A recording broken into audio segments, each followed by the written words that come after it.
Oh my god, that was so disgusting. Hi everybody, welcome to Dice Soup, brought to you by Once Upon a D20 at patreon.com/Once Upon a D20. First off, Mr. Roscoe P. Coltrane, thanks for the follow. Thank you just for being you. I know Ross. Ross is just a wonderful human being. Roscoe P. Coltrane following us? Yeah, thank you for the lovely username as well. That is just yes, indeed. Kiss. And he's the best Boba Fett cosplayer that I know. So really awesome. Oh yeah, no, he's quite amazing. I guess top of the show, love you too, boo. I need advice from him then, because I've been wanting to make my own Mando cosplay. So indeed, Ross, you know what to do. And apparently he's actually here. So yeah. Hi, buddy. That's good. But what were we talking about? Top of the show. It was we're still working on names for the group. Yeah, we're working on party names. If you want to start throwing down some recommendations, we are taking those on the Discord, and the only way to get into that Discord, other than like being one of these yahoos or one of the several other ways, the main way though is jumping onto the Patreon. $3 tier and higher gets you onto the Discord server, and we're right now we're really chill because we don't have a ton of people. We need your help to make it a chaos kitchen. So if you want to help, we want your help. So you know what to do. Do the things, or come play D&D with me in some other capacity. But I think that might be, hey Haunted. I think that might be the end of our pre-show announcements. Things. We did it. We did it, guys. Woo! Woo! All right. Once again, have Senor Teddy Pants joining us, so we can get him caught up on the adventure. Yeah, we have the oldest member of the party here. But shut up. Yes. In that case, I forget about that. In that case, when last we left off, the group had teleported into the city of Whitestone, had a conversation with Pike Trickfoot, learned that, she cannot just drop absolutely everything and go running off to do things across continents, across places, but that she would be happy to help were the opportunity given. Working out a couple of ideas, she remembered that she in fact does have friends acquaintances in Craghammer that would be able to help with a gem that she could just pour the magic into, and it would hold it, and you'd be able to take it to the guy and hit the guy with the thing, and him no longer be hurting like one does when they are 27 days away from death. 8. Mm-hmm. Yes, 28. Thank you. Well, I was going to see if you were going to correct me. I love when you don't disappoint. I'm here for something, you guys. It may not be for good rolls. It may not be for good action. I'm here to be the annoying one. We like to use the word lovingly, pedantic, but it's in a good way, not a bad way. But Craghammer, this city, by the way the Great Eagle flies, would be 1,000 miles. If you were to take that travel on land via road, which is honestly the easiest way to get there on land, this is the better part of 2,000 miles. So, on this, the 15th of Fesrun, that seems an insurmountable distance in the time given before Nox's expiry date. But Kaylee did say that she would be back tomorrow to help teleport as far and as close as she knows, and then by doing so, cut the travel time by possibly orders of magnitude.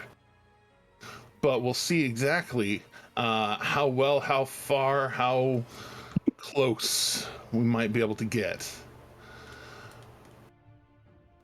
In the meantime, though, out in the middle of the city, having a little bit of back and forth. Not only did you meet the great Grog Strongjaw, get invited to a luncheon to both eat and fight, two of Grog's most favorite things. You also met a man being thrown out of a bar and swung out wildly by a man swinging a walking stick. Saved that man from his inevitable fate of probably not getting beaten to death, but at least getting deeply annoyed by being hit by this man over and over again. Went to see Gilmore's Glorious Goods, offloaded the very expensive, very dangerous mace taken from one Frostbeard Forsyth, getting a little bit of recompense in return. Going to said luncheon, before said luncheon, observing the Whitestone Rifle Corps kind of getting their bearings in the morning, making sure their sights were zeroed, their guns were still functional. Having a somewhat rude introduction to Lord Percival Frederickstein von Musel Kowalski de Rolo III. A much kinder introduction to his eldest daughter, Vesper. Excuse me. A round of who wants to fire what gun,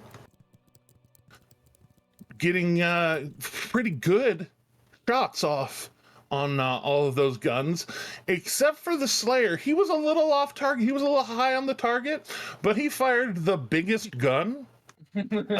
Just the biggest gun. It's not the biggest gun available. It's the biggest gun. And blowing off the whole top third of that target, just gone. I would say I don't think it matters if you're a little bit high if you can take off the third of the target. Yeah, it's true. It's true. You hit the target. That's all you need for that one. Yeah. Indeed. But then meeting the lady Vexalia de Rolo, being brought in to be the first guests in for the luncheon, having a delicious meal, delicious ales, lemonades, pretty tasty fights as well.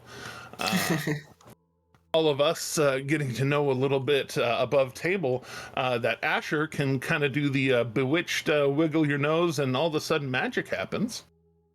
Yeah. Oh, nice. Slowing Grog down enough for the Slayer and the Slayer and Akira to absolutely handily draw first blood on Grog Strongjaw.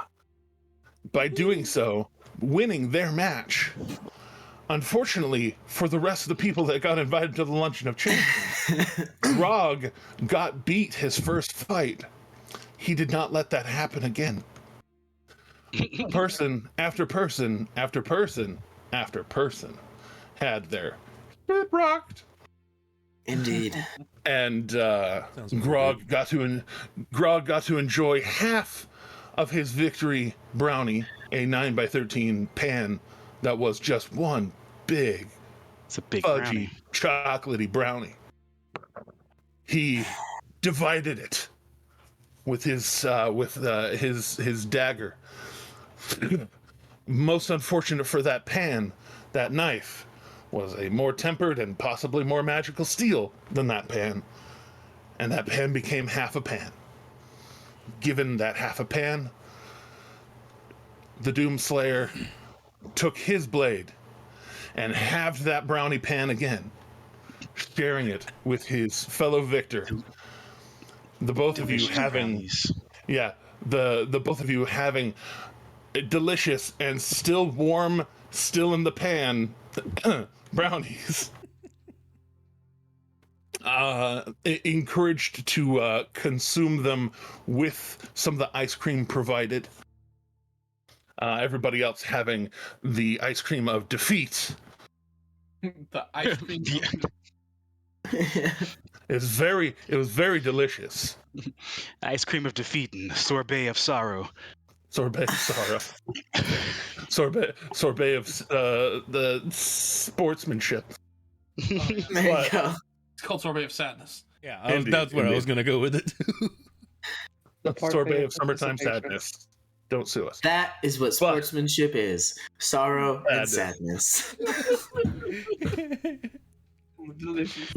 But, Highs and lows. in the ending of the luncheon, as the doors opened to release everyone back into out into their lives, a man was waiting to just kindly, quickly, nonchalantly step into the room and approach the Lord and Lady DeRollo, asking about what was it again? Well, it was about whether they wanted to become business partners with maybe the most humble Tao in all the realms over their precious white stone. And in true Percival fashion, Percival rebuked him, very much telling him something that he apparently had already told him, no.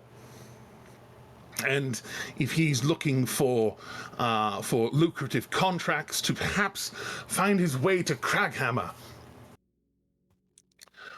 where the dwarves there are more than willing to deal their wares for coin or for favors to a Tao or anything like that. But, in fact, those people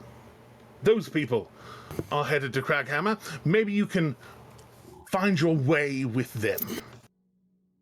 Right, what was your name again? And I was going to say, go ahead and describe to the class whom they are seeing, turn towards them as Lord and Lady DeRollo stand and exit. So, Quick, while he's not looking. it is an 8-foot 5-inch fallen Asimar, gray skin, white hair, crap ton of piercings, including 1 nose piercing, 2 eyebrow piercings, a ton of ear piercings, and 1 lip piercing. In a dusty tan suit with a black turtleneck, black gloves, and black boots.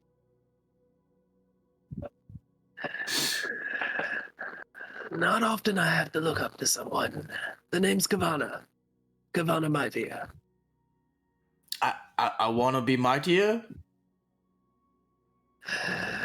Kavana Maivia. Kavana. Oh, My dear. Kavana. My apologies. Pleasure to meet you. Good squeeze. Pretty decent squeeze on this end, but not near. Yeah, right. To be fair, I got magic on my side, so it's unfair. If we did a left-handed shake, it might be different, but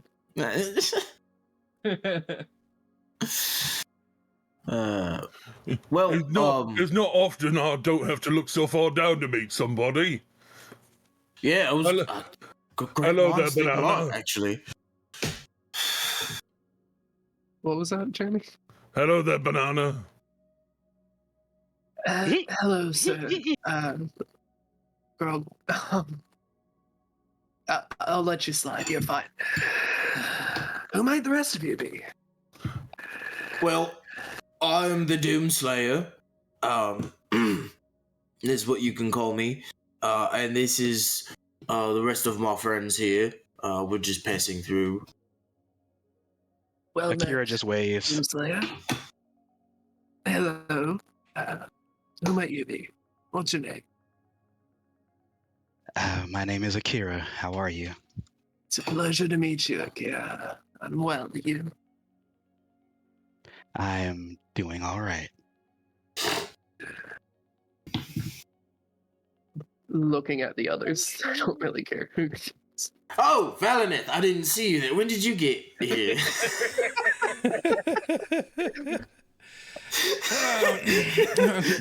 You didn't see him. He's been here the whole time. Weird. Yes, indeed. Us. I've been here the whole time.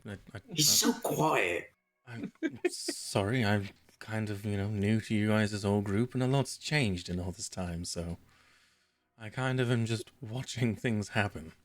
Been a little What preoccupied. did he say your name was? They call me Val. Well met, pal. I've never called you that. I can get to Luca later, but Val, are you related to? You look like someone I know. Not that I know of. Her name is Kiki of Zephyra. I know of the area. I don't think I've met her. Oh, all right I then. do, however, know what's his name. I know the name. the fucking. It's in your brain is notes not section. working. I know. It's in your notes section. That's what it's I gotta for. find it. Your notes. I'm trying to find I'm it. scrambling over here. Check your notes. Just additional It's notes. like I do know of Enhance. of Corin. Skippy there. McGee. You just make up a That's name. all I know of who's out there. You know Corum? Yes. Oh, Corum's Kiki's died. Oh. Well, I guess at some point I'll have to go and meet this individual. Don't know. Actually, my morning routine is as you definitely heard earlier. I went out to the Greyfield out in the east side of town, right off of the Snowdrop Trail, and Keyleth was there today. I got to have a conversation with her, if instead of just talking to the ravens over there. Ah.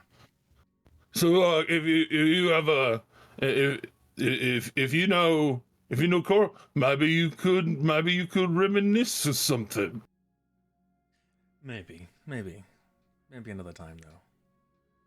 Well, I've got big important grab boob of all this and that things to do. Appreciate your you all's participation in the luncheon today, and he reaches down to his battle kilt real quick and thank you for coming. Please make your way out the front door and don't steal anything, or trinket will hunt you down to the ends of the earth. Thank you for saying that, Grog. It was Nod. it was an absolute honor and privilege to be invited to such a distinguished event, and I look forward to our next visit in your fine city. Sweet Not my city. I just live here. Right, well, I mean, yeah, Bidet. bidet. let me just get this straight. If I steal so much as like a fork, then like the bear's gonna come after me for like ever? Yes. And Trinket, who is still laying in front of the table, he has not moved. He just kind of looks. He looks up and. It looks like it understands you and nods. I mean, to be fair, I have no intentions to do anything of the sort, but like that seems a little excessive over like silverware.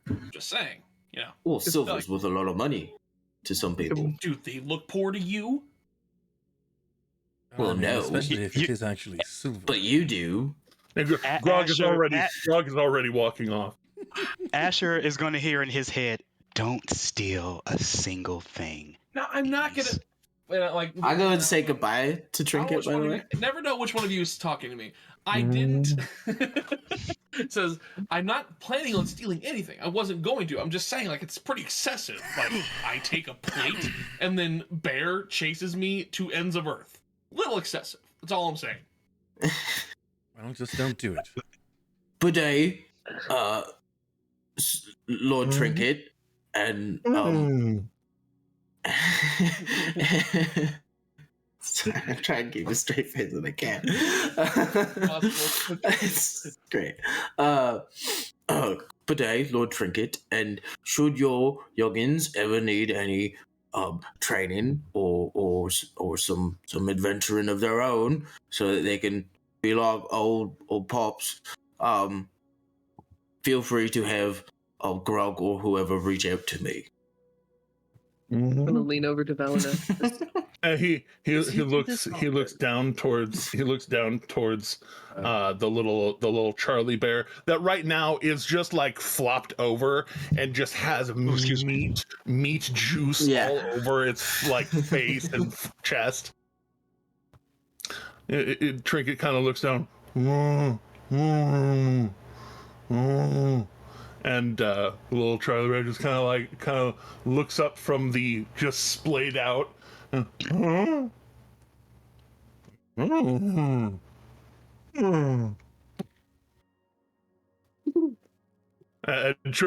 just kind of speak there. So. Yeah, Trinket just kind of just shrugs. I don't know. Very well, I don't think Valineth does. I know Shade was able to, but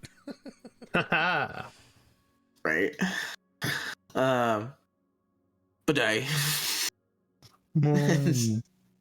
leave. That's a callback. Yeah. And you, Mr. Looking at Asher. Yes. Call me Asher. I'm not sure if we should really even talk. I'm kind of just with these guys for a moment. I don't really I don't know them really well. They kind of just, I owe this one apparently, like points over at Slayer, like kind of saved my life. I think, I don't know if that guy would really have killed me, but like it would hurt. Do I recognize Asher, Jeremy? Have you needed my services at any point, or have you needed my services? Being from similar fields. I don't know. Would you like me to roll something? I don't know. Roll. I don't know. I don't know. Sorry. Bet whether or not you're gonna roll higher or lower than a D100 from Beardy.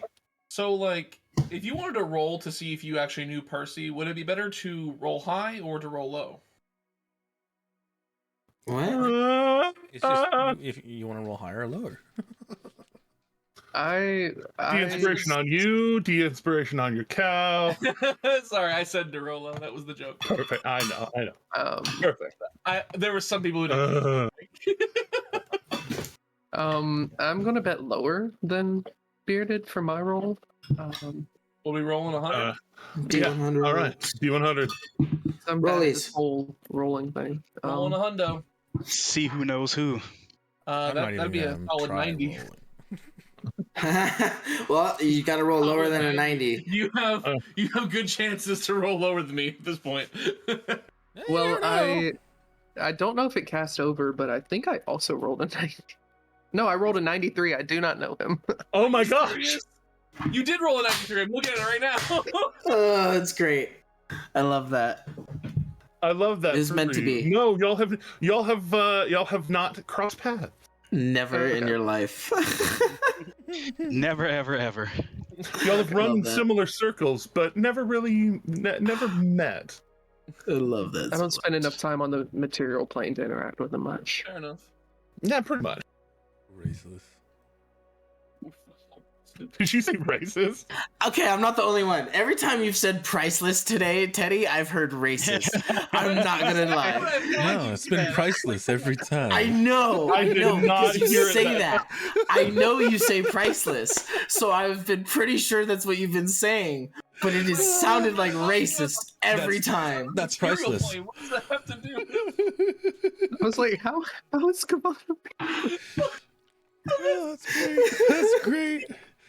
I wasn't the only one. I'm so Throw that glad. information out I'm willy-nilly? so glad. I haven't said anything this whole time because I thought it was Great. just me. So now that makes me think back on, the other times. Is that all anybody's been hearing the entire time? So now I'm just accusing people of being racist all the time, I guess? That's Throwing priceless. those accusations out every day. No. That's so good. I Have think you it's seen the just- priceless vase, and Oh, it's man. like, man, shit looks racist. And Now I might say it Well, just for while fun, y'all just to are throw having- you off. while y'all are having this conversation, Vesper is just standing by the door, just kind of watching. waiting for us to leave.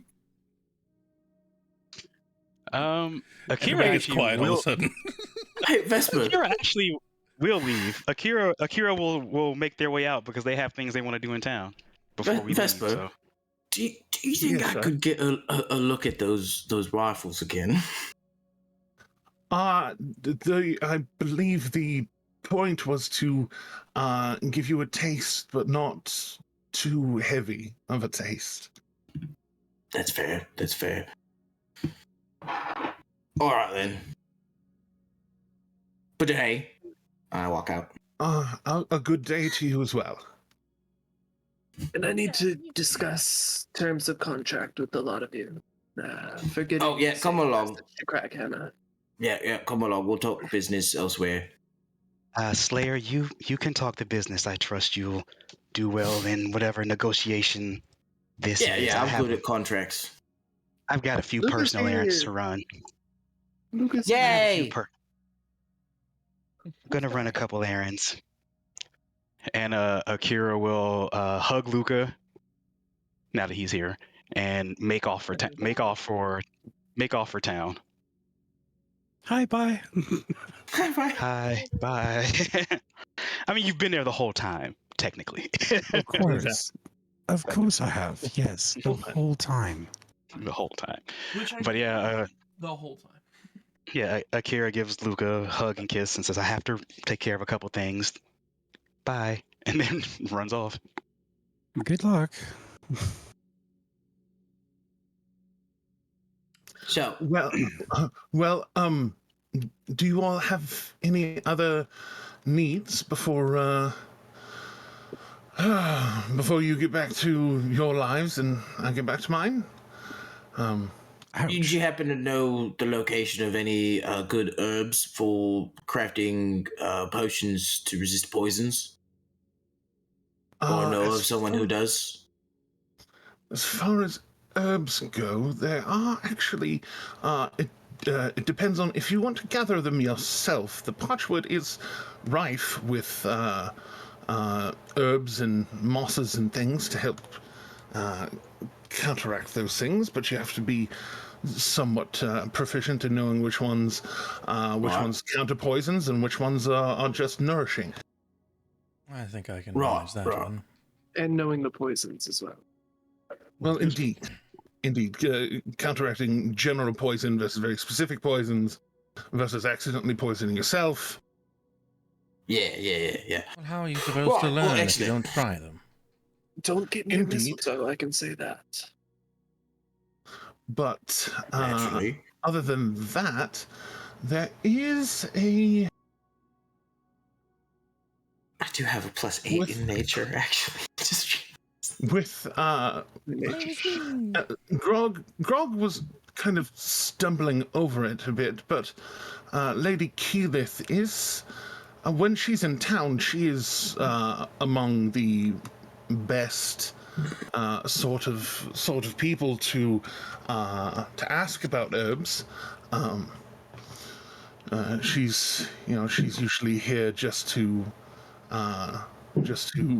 take it easy from the life of Lady Zephyra, but otherwise, there is, let's see here, there is a spot down on the Dawnfather Square that has, they have ingredients for potions or potions themselves for sale. And this place is called... Kilmore's Glorious Goods. A place. No, I mean, Gilmore's is a place for like higher tier kind of magical things, but just for your antitoxins, for your healing, just regular healing potions, things of that nature, you'd be best served by... There it is. Cavalier Valor and Shakes, aka CVS. Wow. No, it is the the botanical conservatory down on the Dawnfather Square around the Sun Tree. Botanical Conservatory. Excellent. Conservatory. Good. Well, I think that should about cover it, unless anybody else has any questions for the nice Vespa. I think it covered what I was going to be asking, so... I think we're good. Well, if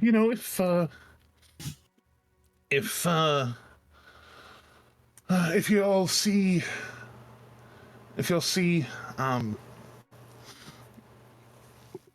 the Lady Shortholt before I see her, give her my best.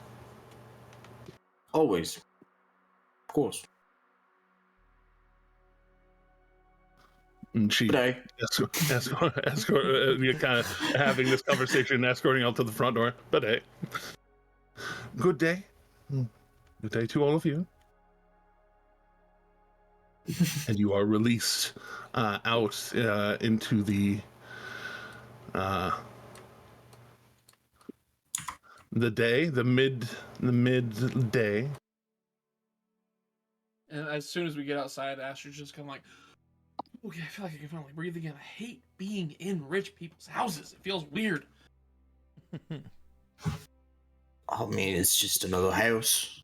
No, it was a house. You can't bump into things. You can't touch stuff. Like, they're very protective of all their stuff for some reason. I mean, you could touch the floor. For some reason, he says. Most people are fairly protective of their stuff. Yeah, Asher. exactly. And I don't really have a whole lot, so it's not like I have a lot. Yeah, but if I just took one of those things from you... Yeah, exactly. If we were just to take something of yours, you probably wouldn't appreciate it that much, would you? Well, yeah, but I get it back. But what if you didn't? I'd get it back. Are you sure about That's that? not the question.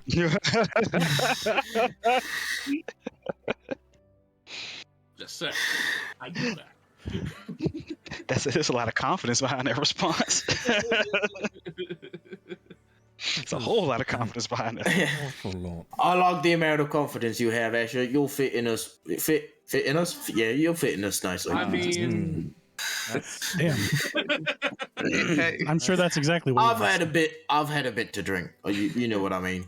That's Well, a choice of words. That's usually what happens following that sentence.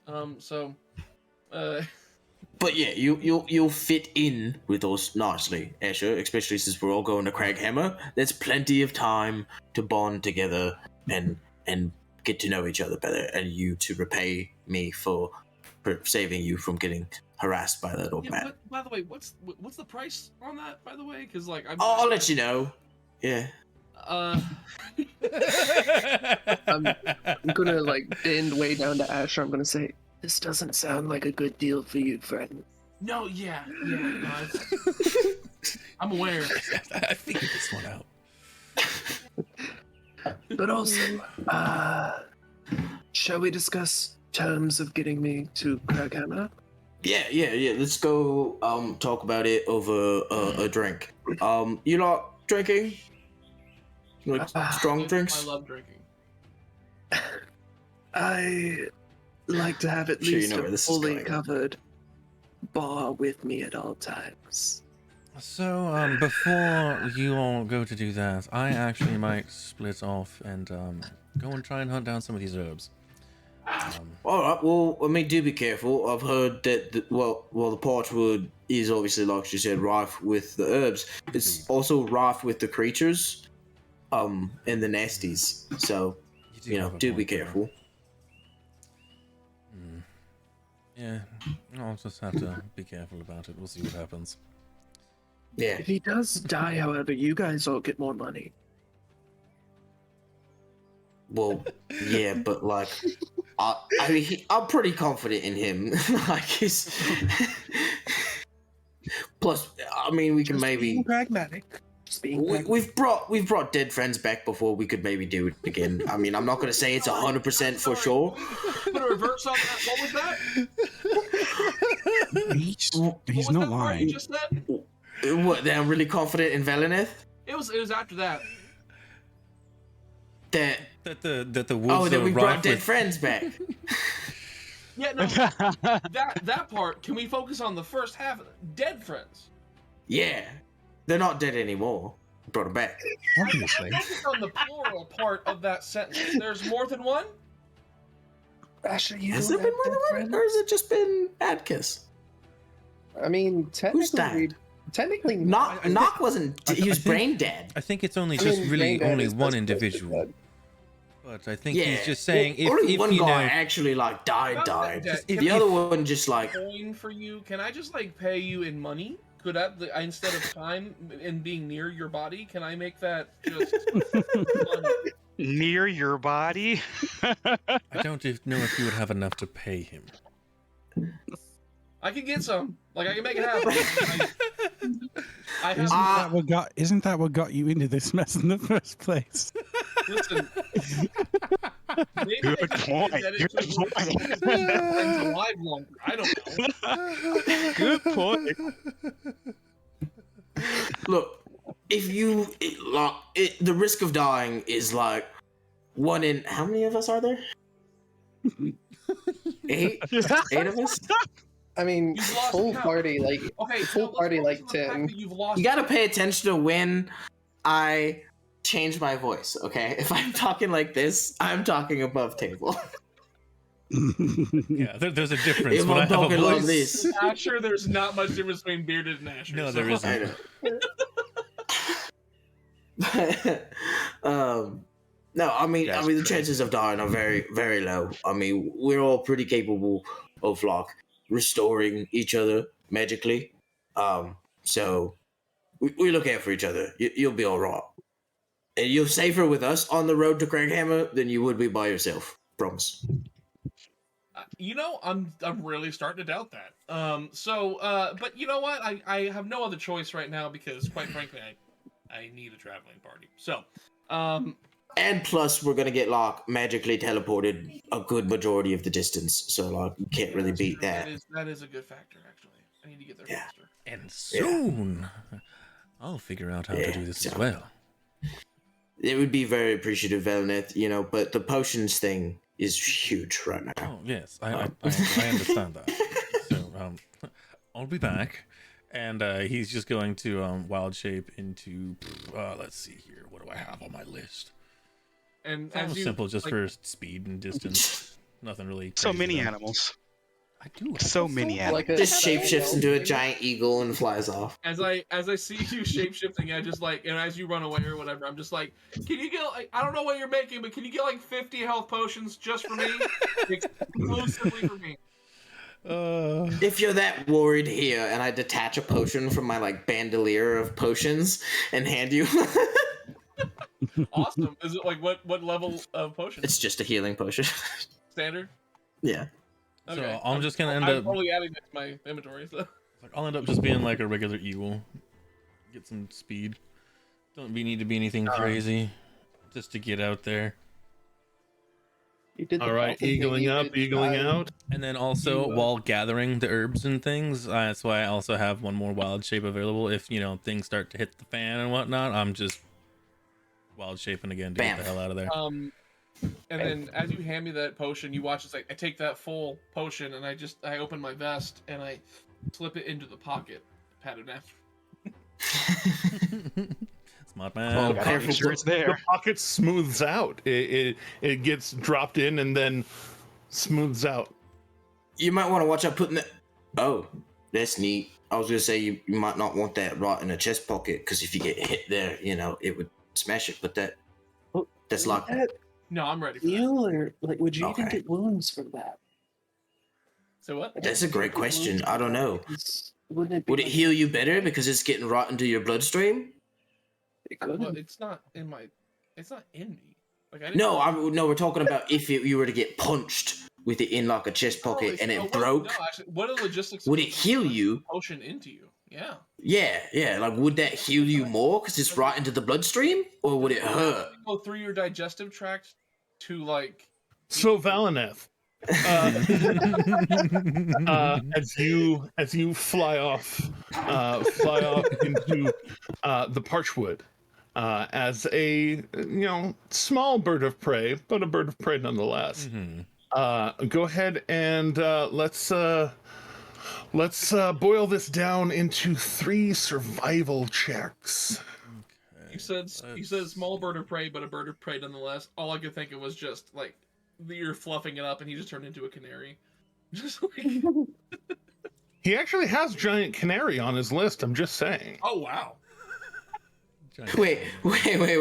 Giant canary? Apparently. Yeah. Giant canary. As in giant size, or just giant for a canary? But It is a large sized beast. Oh god. Oh, it's That's a a lot large size. too. It's a dinosaur. You don't want to get pecked to death by this No, you do dinosaur. I not. promise. Because then it will mock you while it does so. Especially if its name is Valineth. Yeah, no, I picked the But eagle anyway. because it's got a little bit extra. Or no, the giant canary is the same flying speed as the eagle. Never mind. That's all right. Can you turn into a giant space hamster? Yes. Not yet. Well, No. wait. Yes. Yeah, yes, I Yes. can. Yet. I Yes, was you like, can. I think It's he on should your be list. able to. He's You totally went to the can. astral plane. Yeah, it's like I totally can. It's on my list. All right. So, with that one big one, Yeah. over the course of a couple of hours, while everybody else is off doing other things, you are able to collect, call it another 50 gold worth of alchemical supplies. I need to find that in my list. I know I made something. I have a question that might help him. He's doing this in eagle mode, right? And he's looking for these herbs. This is a survival check, but like, don't you technically have like advantage on like sight-based perception as an eagle? Would that maybe could that maybe help him? I'd be willing to hear it. I mean, it Go does. ahead, It does say it has keen sight, it's advantage on perception It does. checks and whatnot. It does. I'll take that as a good argument. Go ahead and just roll 3 more d20s. Yeah. Just 3 d20s or 3 more survivals. Well, because the modifier we just can 8, yeah. we can extrapolate data. Yeah. I'm just gonna smack 3. Beep, bop, boop. All right. I mean, it does. I mean, those were better. There were 2 better rolls in there. Indeed. So in that case, with that second one bumping up to a 15, that would be another wait, the 27, that would have been 75. So with the other success, that would be another 25. So 100 gold pieces actually, and it got me to go back and think, oh yeah, success. Okay, so yes, 100 gold pieces worth of herbalism stuffs. Nice. Over the course of that time. Akira is off working on Akira stuff. We'll get to that in a sec. Everybody else, you have a few hours to yourselves in a town full of all manner of things. Is there anything else you all want to do while you're here? I think it's mostly just talk stuff, like roleplay. Like we gotta figure out our contract with Kavana, and unless anybody else has something. Contract is something Luca probably would want to look at, but other than that, Luca intends to go and see about playing some music somewhere. And I know when Valanath gets back, he's gonna, have to distill the potions and whatnot. Do what he can. I mean, yeah, we could work on the contract at your performance location. I mean, they're probably going to be more focused on the performance at the performance location. I understand that. I understand that. I guess what he's saying is Slayer and Kavana could talk business while Luca is playing, and then when Luca's finished playing, everything can be surveilled and agreed upon. That's the way I kind of understood it. But that's kind of what I was getting at. Yeah, that makes sense. Yeah. For sure. It's like when you show up at your local music show, but also you talk to a friend. Yeah, you do it after your set. Yeah. Yeah. Okay. Or before after your set, you can come check out the contract, make sure it looks good, and You do it over a cigarette outside, so you don't have to hear the bad band play. Right. Who's the opener? I'm gonna go smoke. Right. Well, How many times have I done that for real? Thing. Yeah. I knew Sean was gonna get that. Like, no, but it's real. Stepping outside. See you in 30.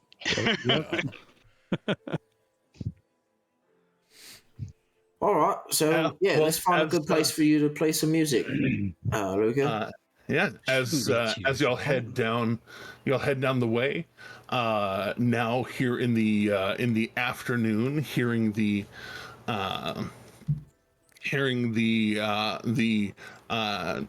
tinking bells of the afternoon bells. You'll notice some bars on the way back. One of them now here in the afternoon looks like it is starting to open up right there on the corner across the street from the Heart of Whitestone, a little spot called the Twilight Throne. Sounds nice. Anything about this place? I've read books about As it the pub doors opening outward and or open outward have a that distinctive smell of old alcohol and new food that wasn't present on your way up the hillside. It smells like they're getting ready for the evening right here in the middle of the day. There are a few people that look like they're leaving with either sandwiches in hand being eaten, kind of like half wrapped in paper, or like stacks of sandwiches wrapped in paper being carried out to wherever they happen to end up being. But that's the first spot you come across if if you like, or if you want to go further elsewhere. Seems like a good spot, Luca. So just opening, they probably don't have anybody lined up for music just yet. Well, out of character, I probably should have asked Kaylee. Yeah, but Kaylee I know. is gone. And I think. probably Yeah, should she's- have. Should have. I could still, technically. You could send a sending. Yeah. Technically. You know what? I will. I will send a sending and ask if there's any spots she'd recommend that I play. Simple, easy. Do that. Why not? Simple, easy, little, yellow, different. Haley, got Night to Burn and Whitestone. Any places that an aspiring bard might be best to perform? Right. I didn't show you around today. Sorry. I'm capable in Newtown, don't worry. Just looking for a suggestion. But How's sending? Not a conversation, but yeah. I know.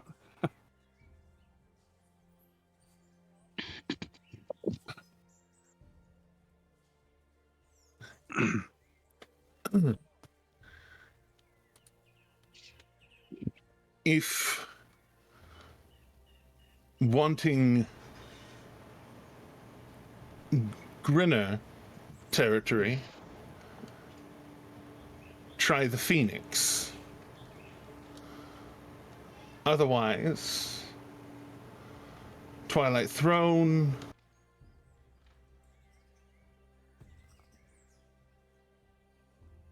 the Ash and Astra. Ooh, I like that name. Very cool name. You actually recognize the Ash and Astra as the place that Asher got thrown out of. Which we're not going to. Yeah, So- not that place. No, that's the one to go back to right there. How you get Go back a to that man one. named Asher gets thrown out of the Ash and Astra? Unbelievable. And it's saved by Kira and Air. It's a fucking limerick, that is. That is a limerick. And that's about where it ends, because that's All right. words. I and think stuff. I think And we'll go, you know that she was heading to meetings, business. yes. Yeah. It shouldn't be. I mean, I asked a simple question she could answer when she had time. But yeah, okay. She's probably like, why is my apprentice sending spells on asking which bar to perform at? Okay. But right, I think all right. I think it'd be nice to visit the Phoenix. I've heard there friendly sort of smiling faces to be found. Right. Yeah, sounds excellent. Let's go there then. Never know, might learn something useful there. That's true. You sounded so And convinced by that. we're about to sit down and work on this contract. It might be nice to have a bunch of critters around. Totally.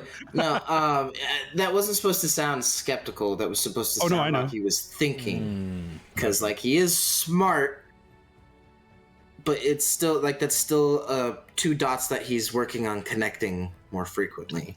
About grinners and whatnot, He's still picking up on all that lingo, so to speak. Yeah. But yes, I would vote for the Phoenix, although I think at this point what Luca would do is he would stop a random person on the street. Yes, you there, pardon me, sorry to bother you. I'm new to town looking for the Phoenix. Do you know where I might find that? Oh yeah, mate. It's down far side of the town, almost to the southern gate. If you exit the town, that's a little too far, but you'll see it on the. If you're headed south way, it's on the right side. Thank Got you it. very much. Yeah, And mate, I will no worries. flick him a gold coin. You flick a gold coin at him, and he like recoils for a second, and like doesn't quite catch it, and I think he dropped something. Here you No, go. Like flick up towards him. Oh yeah, no, Yeah. Jeremy knows. but like he's not quite fast enough to just like offhanded catch it. And he just, Oh no, that was intended for you for being helpful. Thank you.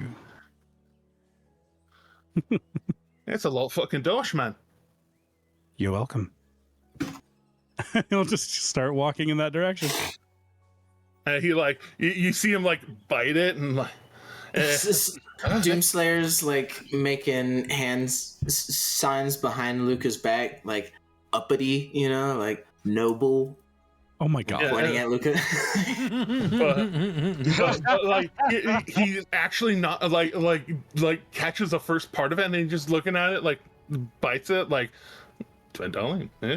All right, and he just like kind of flips it in his fingers, and you can tell he's like looking back and forth, and then looks like he's headed over to the Twilight Throne, just like I guess I'll go drink.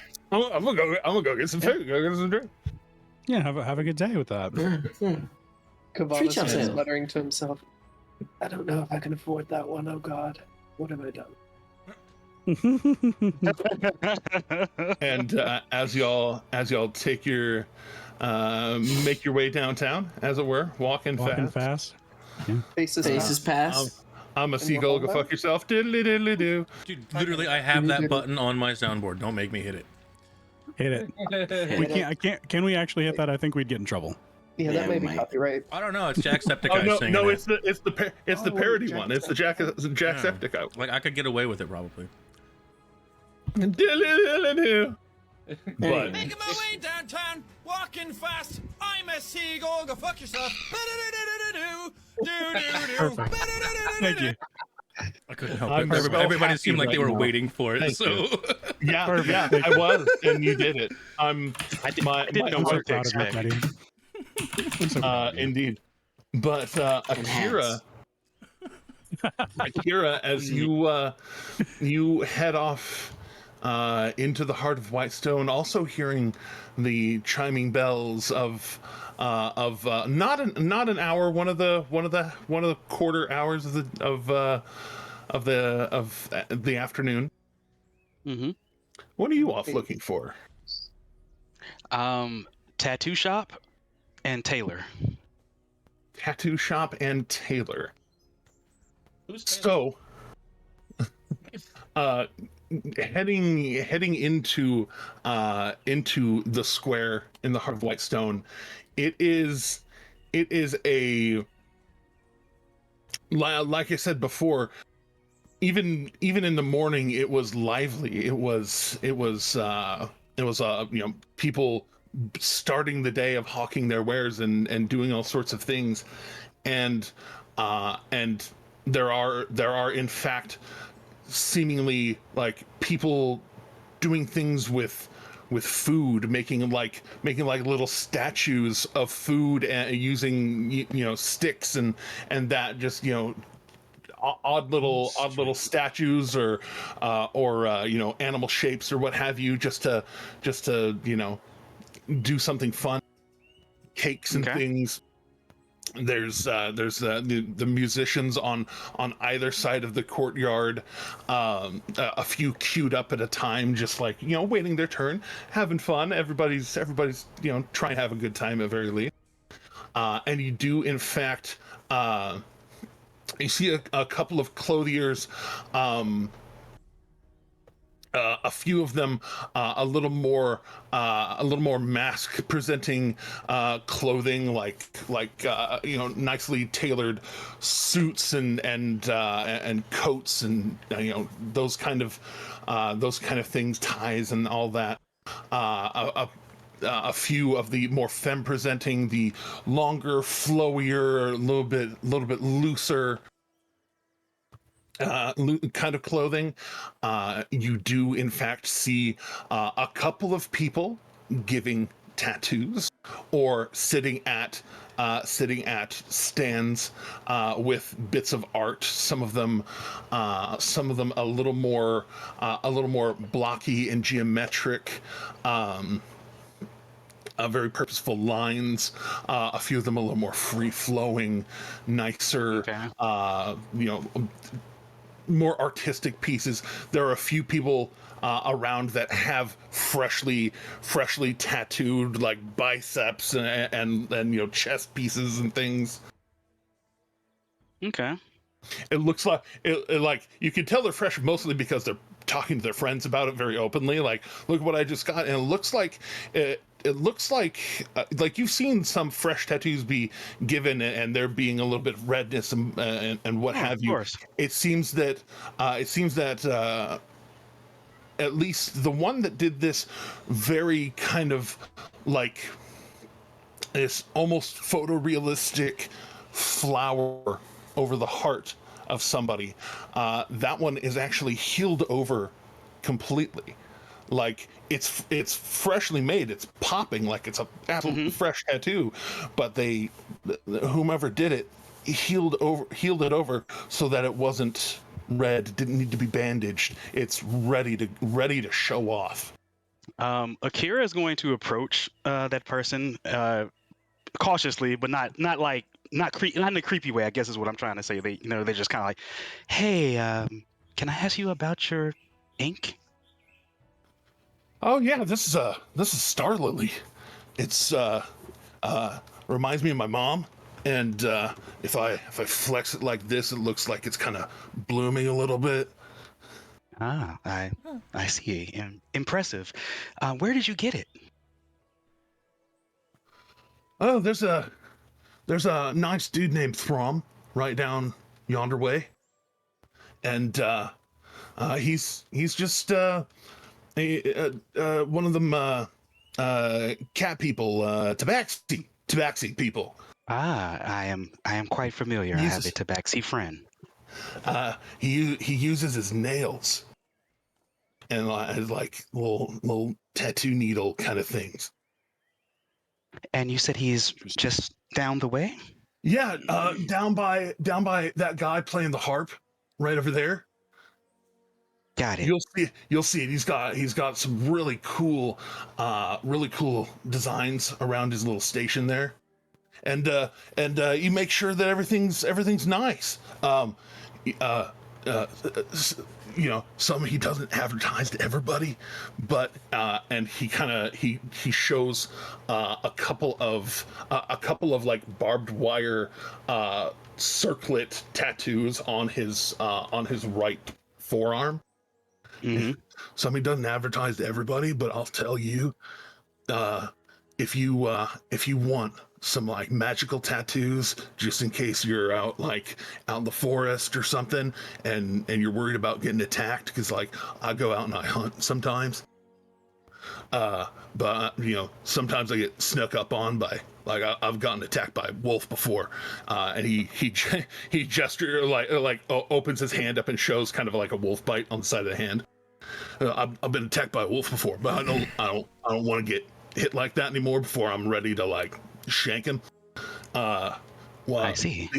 These ones here, I got him to enchant them. He's got some jewel dust he's willing to like put into it, and some magic, and I chose these because I think they're pretty cool. But he'll magic out a tattoo for you if you have the time for it. I can't afford some of his like stronger ones, but like these are just like a shield spell just in case I need to. Blah. Understood. Thank you. I'm going to go visit this Throm. Throm, you said his name was? Yeah, Throm. Throm. I'm gonna go see him. Thank you very much. I'll make my way down by the harp player. You've been quite helpful. Yeah, cheers, mate. And he just puts out a fist. Akira will bump his fist back. Well, yeah. Be good. God, see you around. Cool. Yeah, see you around. Yeah. You have a good day. And Akira will make their way to Throm. Throm. The day. And he wanders off. And as you get closer, you see this this tabaxi. You'd think you'd come around the side of the booth and you'd see fur, big tufts of fur and all of that. The only fur on this tabaxi is right down the center of the head, going to the back, and kind of it disappears under the shirt a little bit. This kind of multicolored cacophony of dye in the fur. The rest of him is shorn completely to the skin. No, hairless cat, kind of, almost. Sphinx, and tattooed. And it's not just one motif of tattoo either. Like, he has some kind of swirling lines kind of framing his face going back. He has a couple of piercings, one on either side of the nose. One of them's a little bit bigger, golden, shiny, kind of star shaped. The other one looks like a talon off of either a bird or some other small beast that's just pierced through and just looks like it's just hanging there. Okay. His ears have a couple of loops in each one, kind of jangling some chains kind of between the ones on the right side, and sleeves. You can see a significant part of his chest. He's kind of wearing just a light kind of apron shirt thing tied around. He has very, very nice kind of woven silk pants, and basically every part of him that you can see has some manner of tattoo. I know several people like that. Full body tattoo from face to toe. Yep. I know people like that. When you walk up, you actually see kind of like his back all the way down to the base of where his pants meet his back. There is that stripe of multicolored hair goes down. Interesting. I'm just gonna say, looks like he's shuffling around some stuff on a shelf, and I'm just gonna say, excuse me. Yeah. What's good? I was interested in getting some work done. I was hoping you could help me out. You come highly recommended from this one guy. He kind of turns on his heel. One guy. You talking about Rock? He didn't tell me his name. He was you did a barbed wire tattoo on him. Oh yeah, that's definitely. Yeah, he I bumped into him on my way here. Well, not so much bumped as I saw the flower on him and was curious as to where he got it done. Oh yeah, Star Lily. That's I'm really proud of that piece. You're looking for some ink, and you see him he actually doesn't have a whole bunch of stuff posted around his little booth area. You could tell his his show off canvas is very much himself. His body. Yes, I'm looking to get a copper dragon on my arm. Copper dragon. Okay. Yes. Yeah. Non-magical. I don't have a whole lot of coin to work with, so you can just make it regular. I'm used to regular ink. It's fine. That's all right. You're yes, you have a good canvas to work with, I think. Yeah. Let's may I see your where do you want it done? Left arm starting shoulder, and it can go down to about my wrist. Right on. So you want copper? Do you want it just line work? Do you want it shaded a little bit, shaded nice? Kind of depends on what kind of ink I need. And he turns and points, and there is all manner of color, different shades of black and gray and white, and then just rainbow. And some of them you can tell are like hard popping, like definitive. This is the bluest blue. This is the reddest red.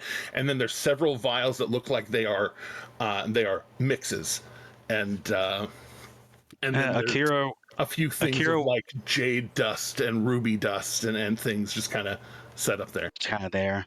Akira will go and find the most, the shiniest copper palette that they can find amongst the selection, and they will say, "Just this, Oh, just that.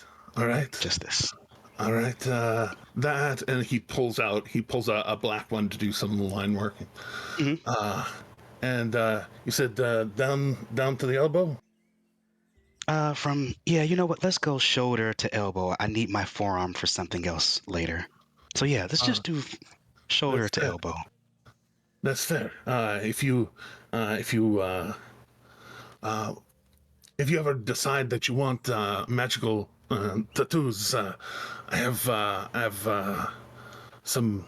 Yeah, it's pretty good magic. I picked it up on the road here and there, but with just the non-magical one about that size, you want it, and he starts just kind of dips his index nail into some of the black ink, and actually starts. It seems like it functions kind of quill pen kind of move, and he just starts. And he starts drawing, like, so the bronze has these kind of frills here, and you want legs or no legs? Um, if it's all right with you, make it seem almost like it's energy. If you get my feeling, like Energy, the picture, kinda like above table, like yeah. the pic. I said, yeah. Yeah. All right, so energy, so like no wings even, just kind of, and he starts doing these big like curved lines. Just at first it doesn't look like anything, and then you can tell that he already has a picture in his head, like starting from these wide lines on the outside, and then just starts very quickly sketching, and then kind of dipping in another couple of nails in, and just kind of like using all 4 digits to kind of do this art as he's kind of figuring it out, and spins it around kind of like that, and he kind of taps out some of the ink, kind of rubs some of it in his hair fur. Yeah, I look at him do that, but I don't really like think much of it, and I look at the picture that he drew, and yes, perfect. All right, and then just kind of shade that out a little bit. I'm not going to waste the good color on that. All right, that, and you want it done right now? We can have that done for you in maybe a couple hours. That'll cost you. You can tell, like, he doesn't have like a set cost, and he's just a couple hours, and that. You got about 20 gold? I do. Okay, I can do it for 20 gold. No worries. All right, then let's get started. My friends are taking care of some other business, so I'm gonna get this done while they do that. I didn't know All right, shade had and so much to do with tattoos. and I will make sure that it will hurt while I do it. There's no real way around that, but by the end, I make sure that it's all healed over. You'll be just fine. I promise. Thank you. And he kind of actually the right behind his thing, he has this stool, the second stool that he brings around to you, and kind of sets up some blankets and stuff just to kind of support your arm. All right, let's get started. He kind of bares the claws a little bit longer and just starts getting into it, kind of looking down and back up, down and back up. And over the next couple hours, you will have a 20 gold bronze dragon tattoo on your upper left arm. Upper left arm. Yep. Copper dragon. Yeah, copper dragon. Copper on the green skin. That's popping. Wonder why you chose a copper dragon. It's weird. Indeed. The world may never know. Never know. And the weirdest thing. And just to expedite things, Akira will look for the new fighting togs after they get the tattoo. Whichever one of those shops has it, they'll just kind of make a quick purchase, go in and out. Easy enough to get some nice wraps, some nice cloth, everything kind of getting yourself covered, set. You've got the art that's getting worked on. Don't you have legendary vestige of divergence wraps? Like, aren't those wraps? I have those. I have. No, I meant wrap like body wrap. Body okay. wraps. Okay. Yeah. Think like Akira's shirt. Akira's changing cloak. Akira's changing outfits. That's cool. That's fine. I was like It's like hand wraps. No, but you got those those are hand wraps, and they're yeah. Actually, they're getting an outfit to better. They're getting an outfit to better match their red hand wraps. Yeah, to better match them. Okay. That makes more sense. All right. Unlike contraceptives, there's nothing wrong with double wrapping your hands. Indeed. So, with contraceptives, by the way, don't do that. Don't. Yeah, that will cause issues and greatly increase the risk of the contraceptive rupturing. Yeah. But you always double bag. No, you don't. Only at the grocery store. Oh, so anyway. So. As you all have a little bit of shop talk with Kavana and Asher on the way down to the Phoenix. Yeah. Working out a little bit of the logistics, the details. Getting down there. There is a. It almost looks like an upside down boat, but without any barnacles or anything. But it's you can tell as the town goes more to the south, the southern part of town is older. It is definitely a little bit more original architecture of the town.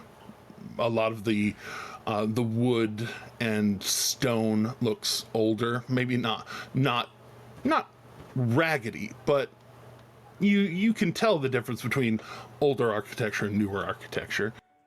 And this place looks like basically a boat had been flipped up, ass up, and set down and turned into a building. And right here at the front, or the front of it, that looks like it might have been the actual flat back of a boat.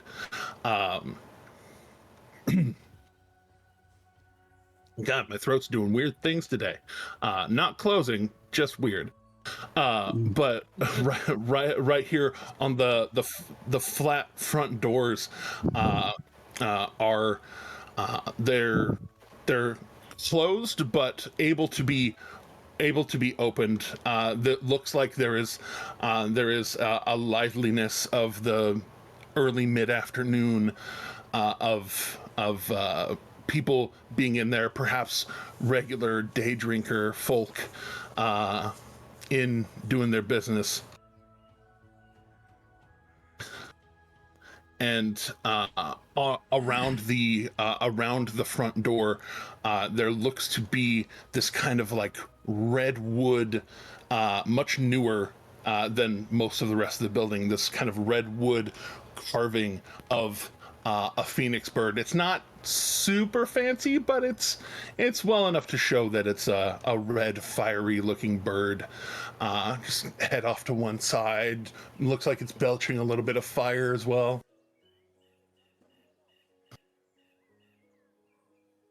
It's somewhere in that motif, especially for Luca. You can kind of see that there is the dot, the smile, the lines, that it's just kind of hidden into the artwork itself. But it is definitely a grinner-friendly place. Excellent. Awesome. All right. I suppose then the last thing there, the only thing to do is approach the bar, speak to someone. Indeed. Walking in, much less of that old alcohol smell, almost kind of an effervescent incense smell as you walk in, probably to cover the old alcohol smell. But I feel like I should probably point out that Luca is back into more normal clothes at the moment. He would not have left the manor dressed in the nobility's clothes. Come on. He knows better. You're not walking the streets dressed as nobility? No. He knows better. Would have been fun. Come on, sometimes it's it's fun fine. to draw attention to yourself. Time and place. Right. Says you. You would be surprised how easy it is to escape guards when you're dressed as a noble. Look a couple gold coins around, dressed as a noble, guards will have a hard time getting to you. Yeah.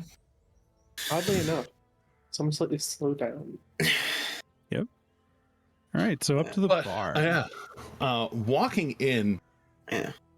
And heading up to the bar, there is, well, first off, it looks like on the way in, again, that it looks almost like the top deck of a ship got disassembled and then like put together to make a bar. That's so cool. like the railing kind of the railings of the ship look like they're kind of forming the main walkway between the left and right side of the bar. The right side has the bar itself, the bar top, all the drinks and everything. The left side looks like it's mostly for seating. Down straight away is kind of a stage area. Just off to the left side of the stage, there is a section that looks like the poles of it are a little bit taller, kind of giving it a little more of a VIP section kind of feel. Most of the rest of the bar is empty. At least the main seating off to the left is mostly empty. The VIP section has a couple of people that are just sitting in it, fairly well dressed, not nobility well dressed, but well dressed for people on the street, especially in the poorer side of town. It's club night. Well, it's club mid-afternoon. All right, it's club afternoon. And but on the right side, there's a couple of less than a handful of people up at the bar, just having drinks, having a good time. Is it a Tuesday? Kinda, possibly. This place itself doesn't. Maybe. Sorry. This place doesn't seem to have a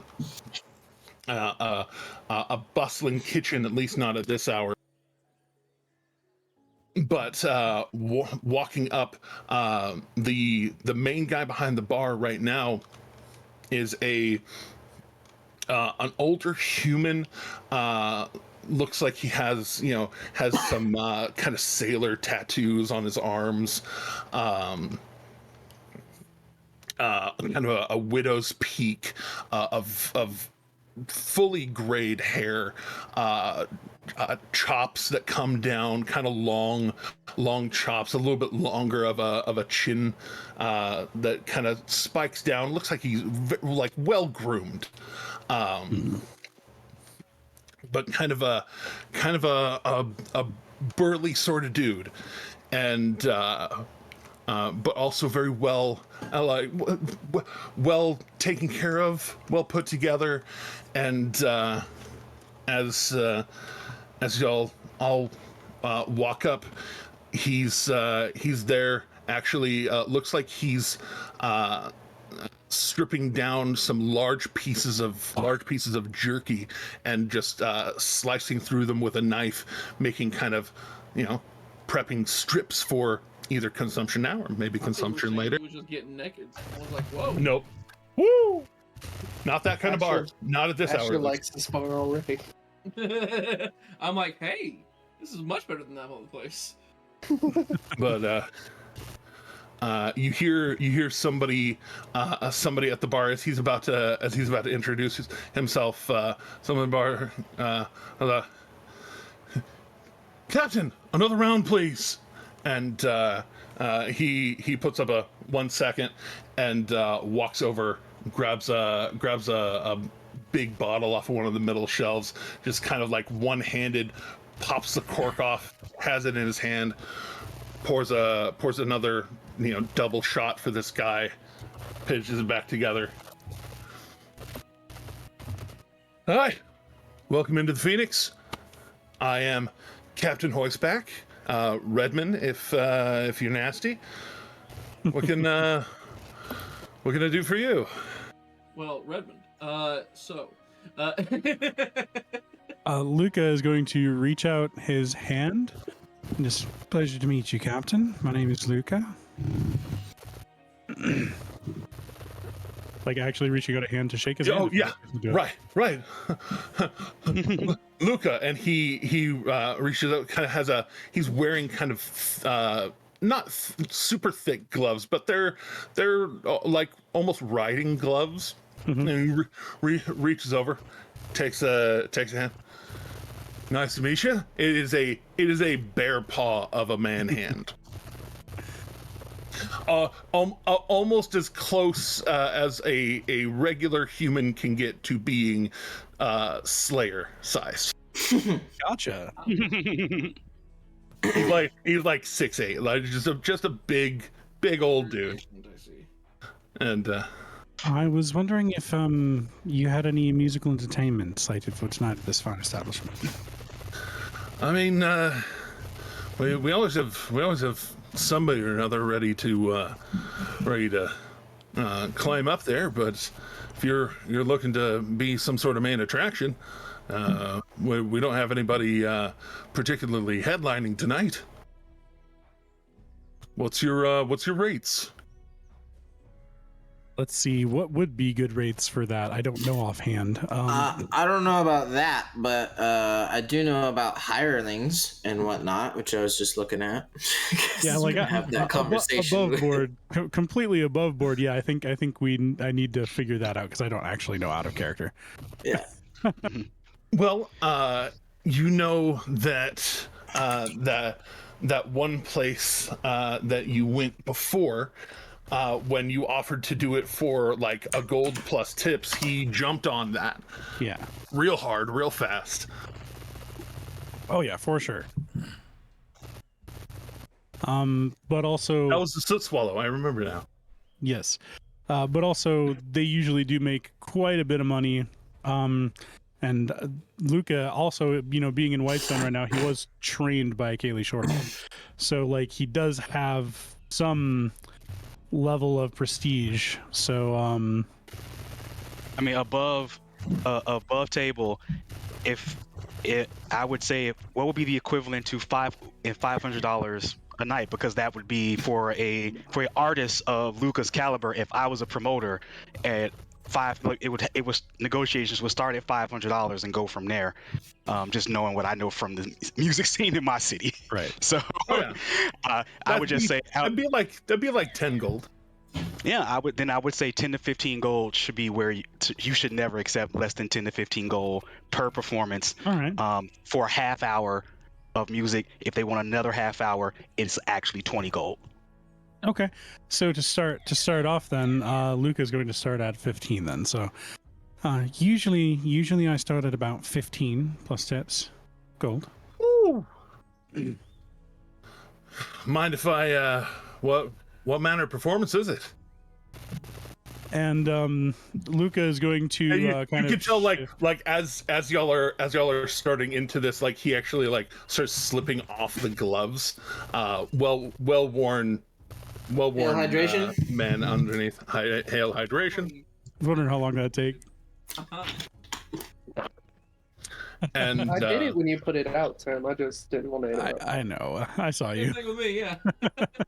and he just kind of takes off the gloves, puts them down, and just kind of not bemused in a derogatory way, but just like in that like yeah, like this guy thinks he's good. Okay, like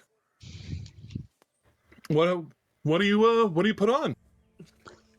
Oh, Airs. Airs. Sorry. Well, I play stringed instruments. He kind of like shifts his sitar on his back, swings it around so that he can see it.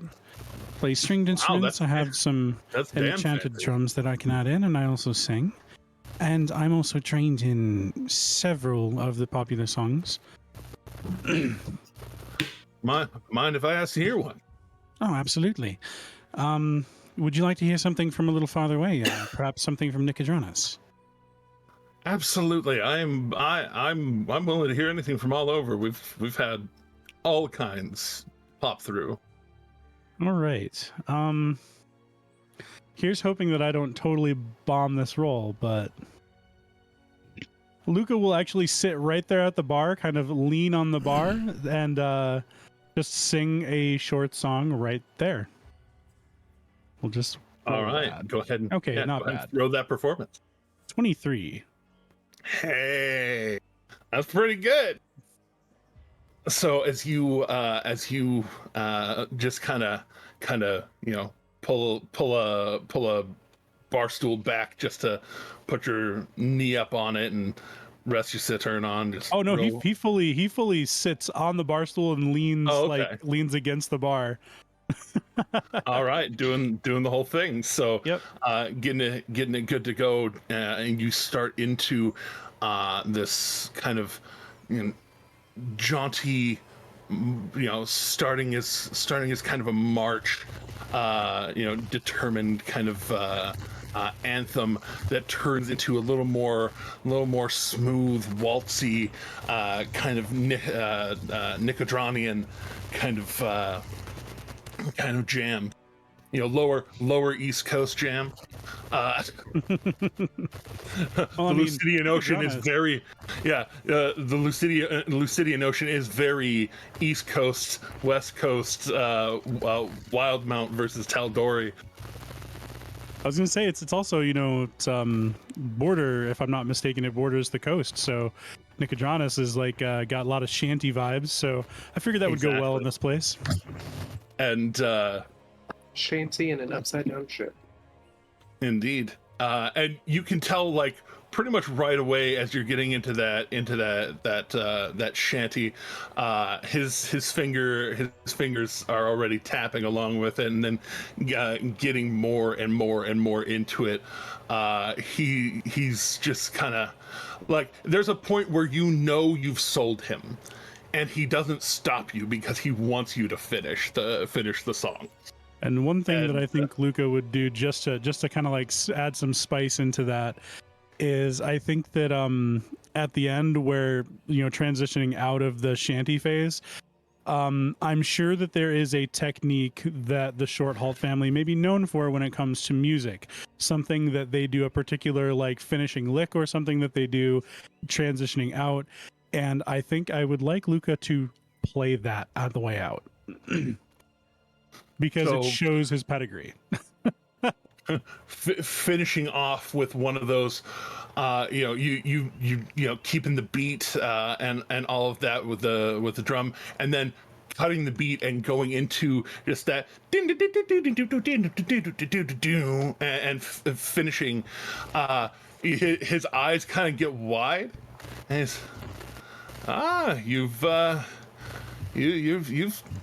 you're well studied. You could say that, yes. All right. 15 gold's a fucking steal then. Thanks for that. I'm not looking to rob you. I want you to make money. No. Oh, no. I appreciate that. I really do. Yes, of course, when you come to a fine establishment filled with smiling faces, it's always going to be a little bit better. Indeed it is. Good. It's always good to see friendly faces about. Mm-hmm. Any news to report from the road? Let's see. What news do we have to report from the road, shite? Because we've been like ootin' a boot in a different country.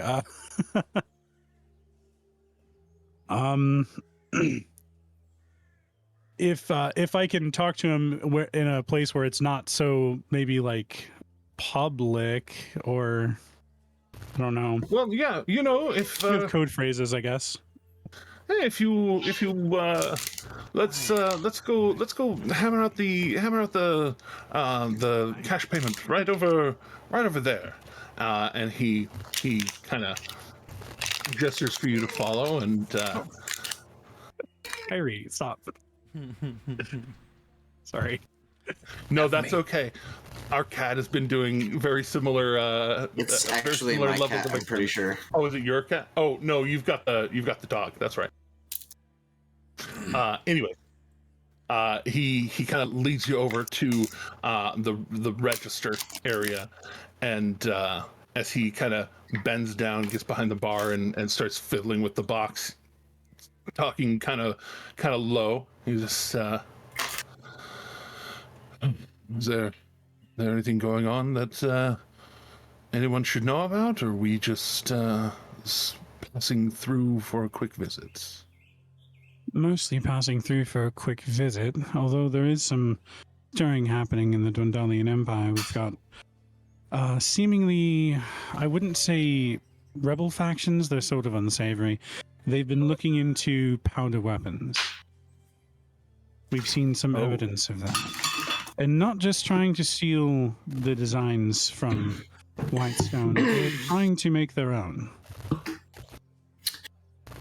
That is something fairly upsetting.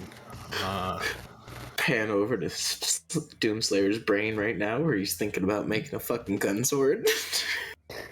Well, we're talking about Praxis's faction was trying to get that stuff. I know. It's just like you're talking about other people talking about making their own thing.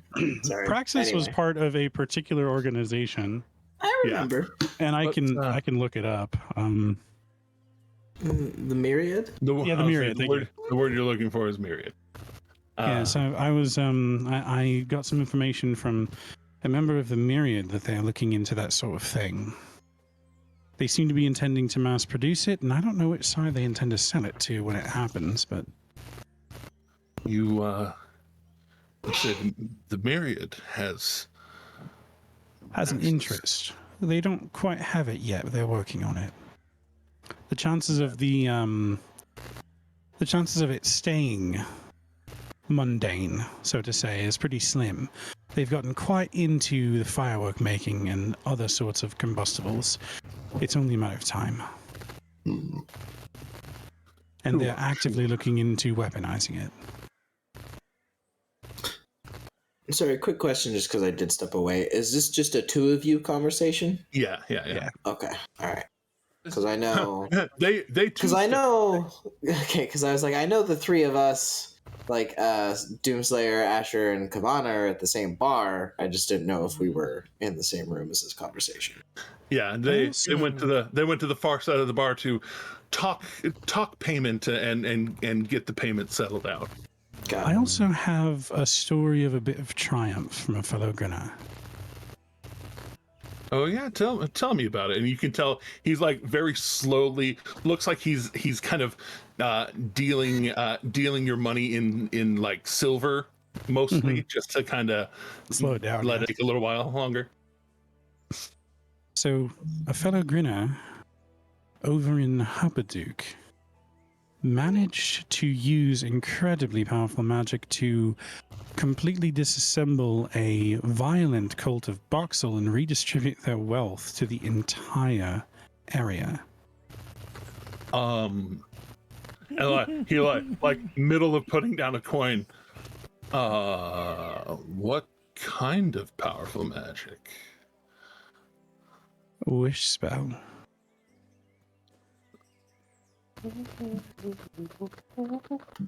That is very powerful magic. Yes. Unfortunately, it left him in sort of a very particularly vulnerable state.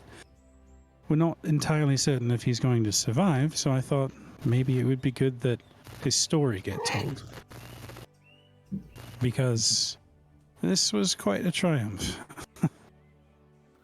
This Grinner have a name?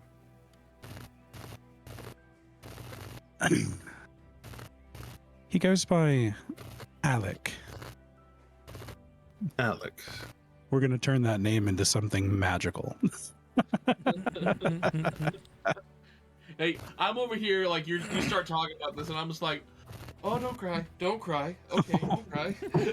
Yeah, we're gonna turn because of Nox's history with the actual Alec and everything that happened. We're going to turn Alec's name into something big. We'll make it up to him. People will remember him as something very important. You oh, that's pretty big. I'll yeah. We're also on our way to Craighammer, right? Craighammer. Yep. Right. Okay. We're on our way to Craighammer, seeking to try to find some magics to help save him. So, any advice on where we might find friendly faces and places to avoid along the road would be very helpful. We're getting a bit of a boost from Kaylee on the way. She's going to be helping us get a little bit further down the road, but the rest of the road we'll be doing the old-fashioned way. Well, I think he would have said Lady Shorthalt instead of Kaylee. Just Lady Shorthalt. Yeah. Sorry. Just. Actually, as a never, you know the lady behind Ophelia. She comes in every now and then. Yes, she is my instructor. That explains a thing or two.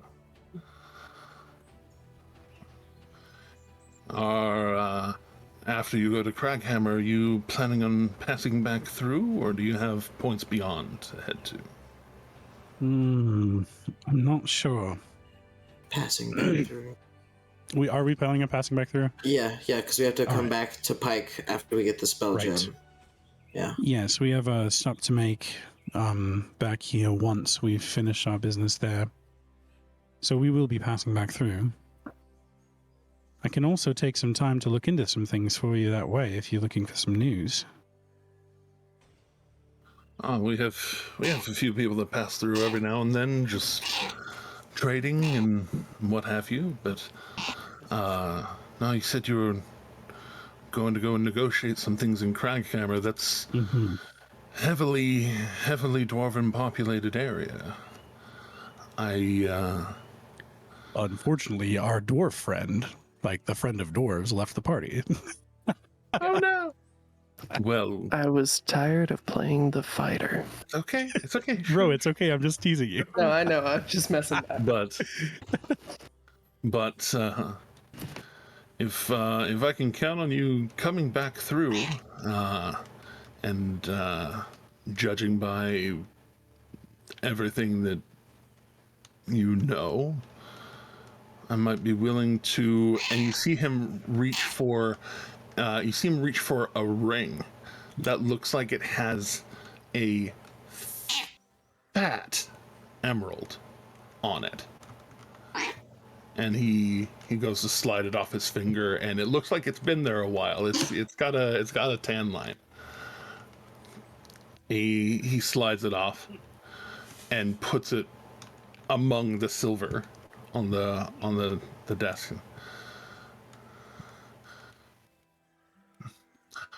If you're going to be needing help interacting with the dwarves out there, if you put that on and let yourself become one with its energy, as long as you don't mind the idea of perhaps sprouting a little bit of facial hair, and he kind of gestures to his very neck. It should give you an affinity, a magical affinity for dwarves. I'll miss it. It helps me recall things about the dwarven language that I don't even honestly think I ever learned. I think it's all kind of in the ring, but it does good to have tools on hand. That's pretty helpful. I think that would be very helpful. And I can make sure to bring it back on the way through. There. I would take that as kindness. Of course. So we're gonna turn Luca into a bearded dragon? But But Scales. it doesn't have to be you. It could be one. It could be one of your friends. But it could be Dimmerin. I mean, I wouldn't mind growing a beard. Slayer wouldn't mind, but Yeah, Asher's over here like, please don't grow a beard. I'm already having trouble as it is.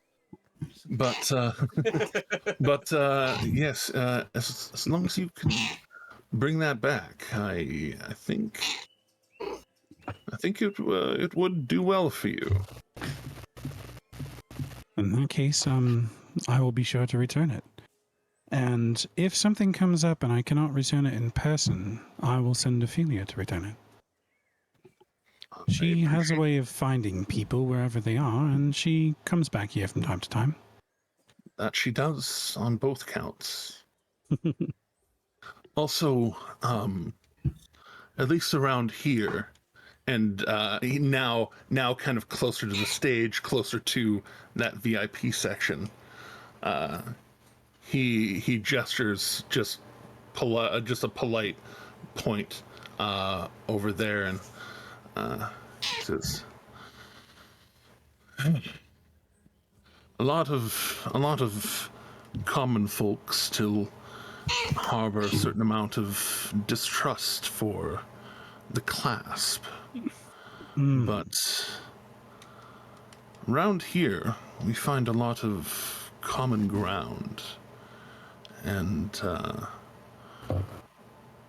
where a smiling face can't be found in the light, it might be found in the shadows. Well, it just so happens that one of the members of the group that I travel with happens to be a member. Oh, no shit. Mm-hmm. Right on. Wait, shit. As it like pans to Akira sitting on a park bench smiling at the sun. I know, right? The shadows. That's the shadows. As they're having like the perfect New York afternoon because they don't know where you all went. You know, we went to a bar, so you could bar hop. We spent some time in Grimgalia defending a small sect of the Clasp. They've been getting attacked by it's the Githzerai they've been getting attacked by the Githzerai. Oh, that sounds awful.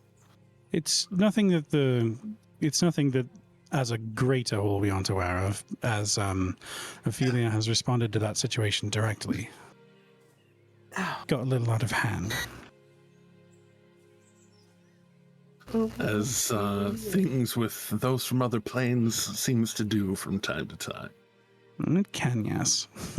Pains over to Eridrin and Hupperdook, just having a nice dinner. Having a lovely New York afternoon. Yeah. You left like a few It's hours. 9 in the afternoon. Your eyes are the size of the moon. On the moon. Hey, what you do? It's DMCA. I'm having a lovely day. Lovely day. Lovely day. Lovely day. All right. If I talk any longer, I'm going to start making everyone suspicious. Indeed. Here's your payment, and he, after it's all nicely counted out, he pulls a small pouch and just kind of grabs, makes sure to loop his ring into his pinky, drops it, and well, take care of things. What time do you want me on the stage? Oh, right about sundown's kind of a good a good time. Perfect. Do you have any riders? Anything that just needs to have you prepped? No green M&Ms. No, I'm just. One green M&M is No, I think I'll be good to go. Just What's I an carry M&M? everything I need. Well, cheers to that. I'll look forward to a whole act of that. Definitely. He goes to grip your hand again. I'll shake his hand, and when I do, since we're over in private, I'm just going to let the ring become visible so that he can 100% just see it. And so. you can tell there's that moment that he's shaking your hand, and he's almost waiting for it, because he did just put money in your hand, a very valuable ring in your hand, all these things, and then it shows, and he glances over and just has that. Good. Especially because it was actually Kaylee's ring. Mm-hmm. Yeah. Good. It'll fade back out as the handshake ends, and Luca will head back over towards his companions. Right. So I was thinking, maybe about 8 gold pieces a day. Usually I'll double that for hazard pay for long journeys, but since we're not traveling as far, I think 8 is probably a solid amount. I was more thinking along the lines of 15 up front, 15 upon arrival, and these. And he's going to reach into his suit pocket and pull out several cards that look just kind of like business cards. He's going to say, I work for a very powerful Dao, in essence. We trade in gemstones and metals, and I'm willing to offer unto each of you these cards, which will allow you to get 50% off your first purchase with Numra Jasons Imperatoria. Coupons. He wants to pay us some coupons. Bless you. I think. Ro, you are fucking brilliant. Yeah, I don't know so much about those. I mean, Let me break it down for you. So, what's a all Tao? you needed. A Tao is a djinn of the earth, or of the elemental plane of earth. Okay, right. Those are And- words that I know. We Oh, no. we appraise, grow, and refine gemstones and metals in our factories. Okay, I do know that. We have a near limitless source of workforce, I guess you could say. Do you have something in your throat? You Don't need worry something to about wash that down? Here, I got something for you. Uh-oh. Oh no! Uh-oh. Pours a shot of Jimothy. Somewhere on that park bench, Akira's like, Slayer's doing that thing. Melaneth in the woods going, just hair Jimothy rises up on the senses- back of his neck. Just, oh no. Right. Timothy senses are tingling. You mean his feathers Jimothy rise is up on the opening. back of his Jimmy neck? sits now. Asher We all- takes- Jimmy's senses are tingling. Take it. Asher has his mug of ale and he Oh, just kind man. of touches a little closer, just kind of like, and just sips. Like, Just like, nope. Don't put any in here. I am busy with this. It's nothing in my throat. even- It's an ahead. old injury. Well, here, this helps with those two, I promise. Don't think it'll fix this one, but what is it? A con save? Yeah, this is con save. and no, Alcohol it can't won't solve fix your it. problems, it just makes them go away. 1 second. I mean, if you This- fail, it'll cause your tongue and throat area to go a little numb, so, maybe, it might help. What's the DC for it again? 13? Oh, I kicked the shit out of that. That's a Oh, yeah, you 22 do. because I have a +1 on all saves that I didn't want to add for some reason. So That's weird. No. But yeah, no, you kicked the shit out of that save, yeah. And Slayer obviously has one too. He does whenever he opens the gym. It still has a little bit of that numbing sensation, but it doesn't plaster you against the bar. Yeah. That's quite a fine drink you have there. Oh, but yeah, thank you. Are the terms are minimal? I can go ahead and pay the down payment and go ahead and give you all the coupons. Oh, let's see. I'm sorry. So the coupons were a real thing? I thought you were making a joke. Like, you're really offering No. this. I'm offering. Say you needed to buy 1,000 pounds of steel for some reason, instead of it costing Map out why I 20,000. would need to buy 1,000 pounds of steel. Would For you let me smithing. finish? Actually, out of character, that is a pretty good deal for us because of our connection to Fisher. Just Yeah. throwing that And- out there. No, yeah, no. So- Slayer's interested because he's a smith. Yeah. And I'm and giving also one- for Fisher. Like, but- why in the world would we need this? I'm giving one. I to each of you understand. as well. I understand Asher being very confused. Yes. I'm giving one to each of you as well, so you could technically make 5 purchases at a reduced cost. Right. So, how would I get a hold of you though? Like, say we get that Crag Hammer and we part ways. Right. How would I then reach you? If you look at the card, it has my name. And you'll Yeah. see in Common, Dwarvish, and Terran is written out a name like in 3 block lines. So I can read one of them. Yes, you can read one of them. And I'll say, if you know anyone who can cast sending or message or something, it should reach me, and I will. Don't they have to know try to you? listen to all those. Like, You like, have I'm my pretty name. sure. Yeah, but like the person who's casting the spell, don't they have to know you? Like, it doesn't matter if I know you. Like, they have to know. Luca has message. Luca returns back and sits on the opposite side of Kavana, and so that it's Yeah. Doomslayer, Kavana, Luca, and Luca just leans on the bar and says, "I've met him. I could do that." Oh, okay. Yeah, you've met him. That's fair. I don't see us parting ways in the near future. And on like also, Aerodream. also, Jab, jab, jab, jab. That was good. if you look at the bottom left, you know how genies, you rub the bottle, all that jazz, you know. Oh, Sure. Rub that, it won't summon me, but it'll let me know that you want to speak. And you'll know it's me specifically. More or less, I don't give these out often.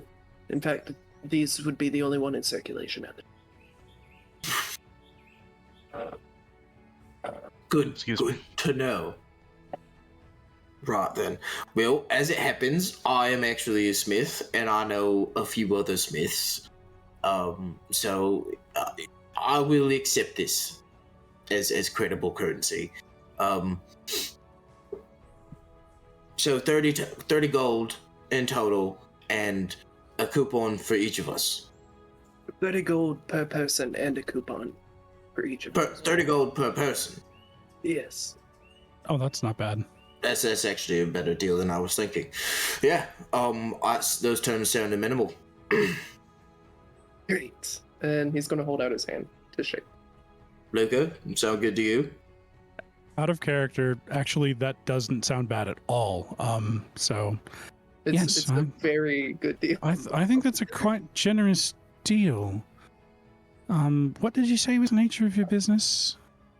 Gemstones and metals. I personally act as a salesperson, contact liaison, and appraiser for Mudram Jason, my employer. Which makes sense why you would want to go to Craighammer. But that's a quite generous deal for just a salesman traveling to Craighammer. I like to treat those who are helping me quite well. Oh, I would love to insight that. I mean, to be fair, we also are teleporting him a good distance of the way to Craighammer. That's true. That's true. Okay, yeah, that's a good point. We are providing a pretty significant magical assistance to both Asher's and Kavana's journeys. Current issues. That is true, yeah. I think it sounds like a good deal. Go for it. Hey, RJ, welcome aboard. Let me know. Akira is going to start going from bar to bar. You can decide when they finally stumble across. They've left the park, and now they're they know that drinks are probably involved, so they're going to start just walking in each bar until they find where they are. Akira's spider senses went off. I was like, my Jimothy sense was tingling. And he's going to hold his hand out to Slayer. No, I'm just kidding. Quickly retract his hand. Ew! I'm just kidding. No, reaches out his hand and shakes. He's never done that. He wouldn't start now. No. He's going to pass out the 3 coupons at the moment and hold the other 2 until such time. And he is going to start taking out gold. And with his left hand, he is taking out gold out of a pocket, and there's a lot more of a metal-y sound than should be there for the amount of gold that he's pulling. But yeah. Ching, ching, ching, ching. But as with that, Valineth, is there any particular gold? Make sure it's gold. Valineth, are you just going to find a spot in town to do your meth cooking or whatever? Or? I decided to spend a bit more time since my gathering wasn't all that fruitful at first. Within the first bit of time, spend a little more time if I can. I don't know exactly what time it is during the day at the moment. For me, kind of the rest of the afternoon rather than cooking gathering. Yeah, spend a little more time gathering and whatnot, trying to gather as much of the resources as possible. All right, 3 more survival, and I will go ahead and roll a thing because you are spending an extended amount of time out there. And I'm also going to, before this bout, because I didn't think about it beforehand, because still new to the whole casting and whatnot. I'm going to cast Enhance Ability on yourself. That'll work for one of the checks because this is over the course of, the course of 3 more hours. Can I cast it multiple times to get it on? You can cast it 3 times if that's what you're wanting to do. Okay, I'm just making sure. That's what I'm gonna do then, because I'm fresh for the day, and this will help if I can gather goodies. Yeah. So let's do 3 of them at advantage.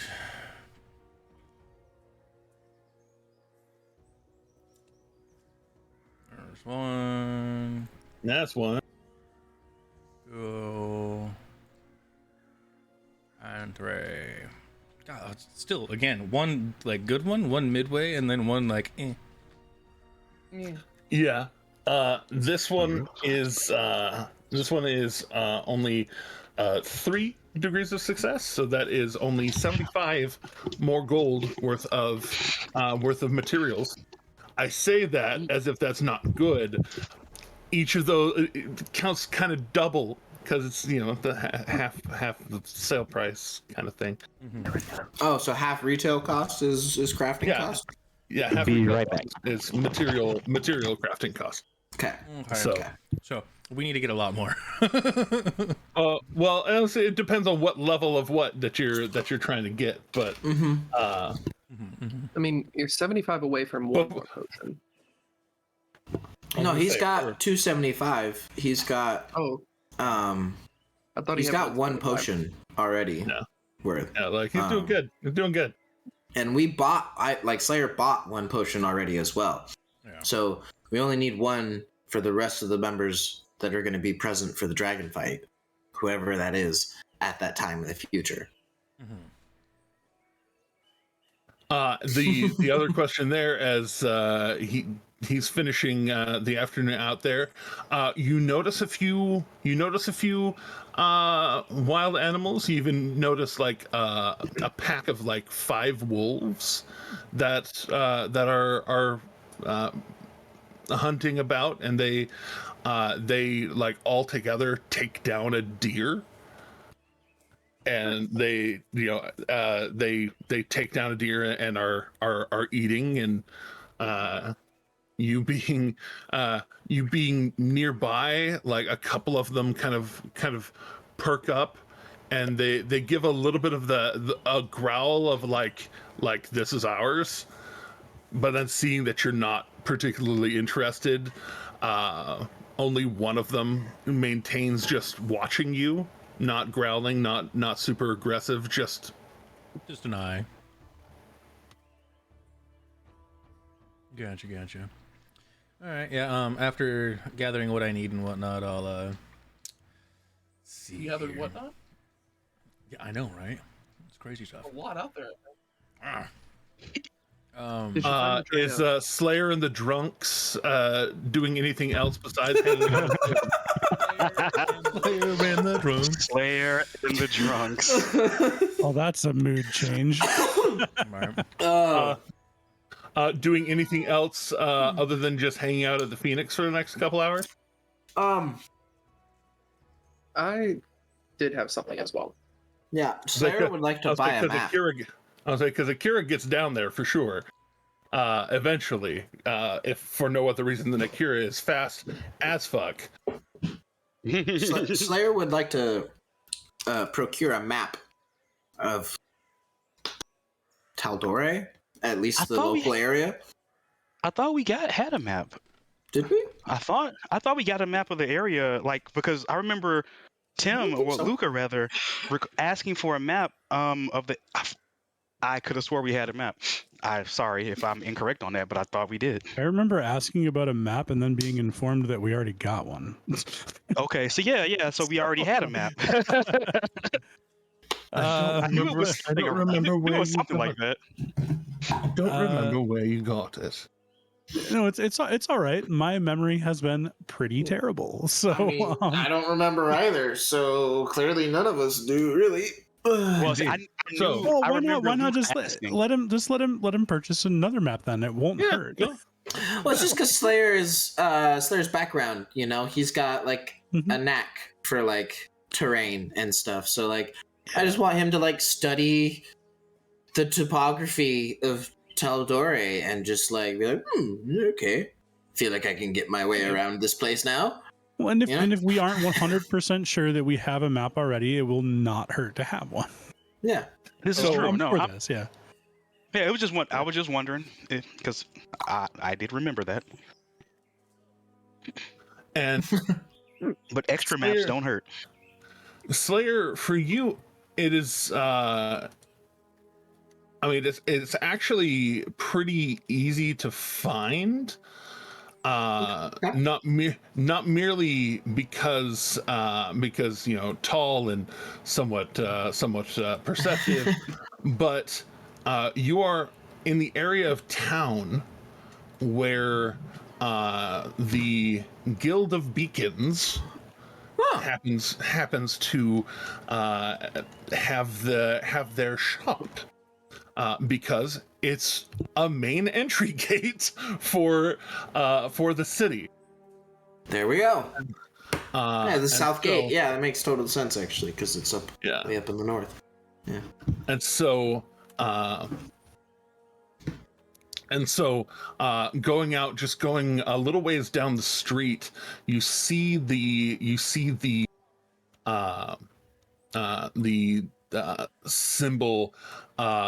It looks like a compass sitting over a map, kind of a slight perspective, not a rectangular map or square map, but just like it's measuring things on a map. And the big GB embossed around it. And walking in, it's a very small space. Like it'd be a very large closet were it in a home. But in this in this area, it looks like a scroll library of just a bunch of scrolls put up, tied with leather straps, and each of the leather straps having either a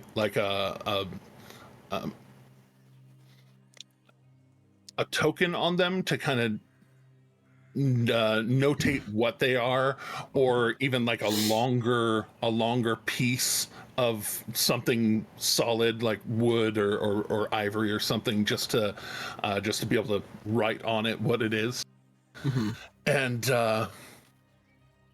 this older human man, he has 1.5 regular arms, and the lower half of his left looks mechanical, very nicely put together. I think I know this guy. Looks a little bit older, well traveled. Kind of has the undercut on the left side, and then just like a flopped over blonde length of hair going across to the right side. And he's a little bit older, probably in his like high 50s, low 60s. And he perks up as you walk in, and you see he's in the middle of hand drawing out a map area. It looks like he's copying it from a master copy in a book that's kind of weighted down to hold it open. And he looks up and says, "Oh, traveler, howdy." Yes. Hello. Sorry. Hello. I was just looking to purchase a map of the local area. Perhaps all of Taldore, if you have one. All of Taldore isn't exactly local area, but well, it's either or, you know. If you have local or Taldore. I do. I have some that are just the north. I have some that are the whole continent. They're a little bit less detailed, but it kind of depends on what you're looking for. Are you just looking for places? Are you looking for mineral deposits? Are you what's your business? Well, I'm sort of just an adventurer, I guess. You know, travel. Oh, okay, lands. yeah, just All right, just city map. City map. That's much simpler, much easier to replicate. And he kind of gestures to what he was working on when you walked in, and he puts down the quill and just turns around. You hear the little mechanical whirring of his hand as he kind of and starts flipping around, looking at the different scrolls, and that's right, this shelf, and he pulls out one, and you see the very proud symbol of the Guild of Beacons hanging off of it, and there's one map of the greater Taldori continent that will run you about, I think those ones are, and he flips the token over, and there's just a 1-0 on the back end of the token. 10 gold. Excellent. That seems fair. And thank you, Demon XIII, for renewing your sub. Woo! Many thanks. Hey, that puts us at 22 subscribers. Holy shit, that's a lot of subscribers. Thank you. 22 subscribers. Yes. All right. So yeah, he'll hand over 10 gold. Excellent. Thank you. Do you need a travel case for it? And he kind of gestures over, and there's a bunch of map tubes. They look like they're leather bound. The inside kind of like a canvas sided interior. Sure. Why not? That'll protect you from the elements. That is, and Jeremy is trying not to lie to you about prices, but just the price of a scroll case. Just that up real quick while I add it.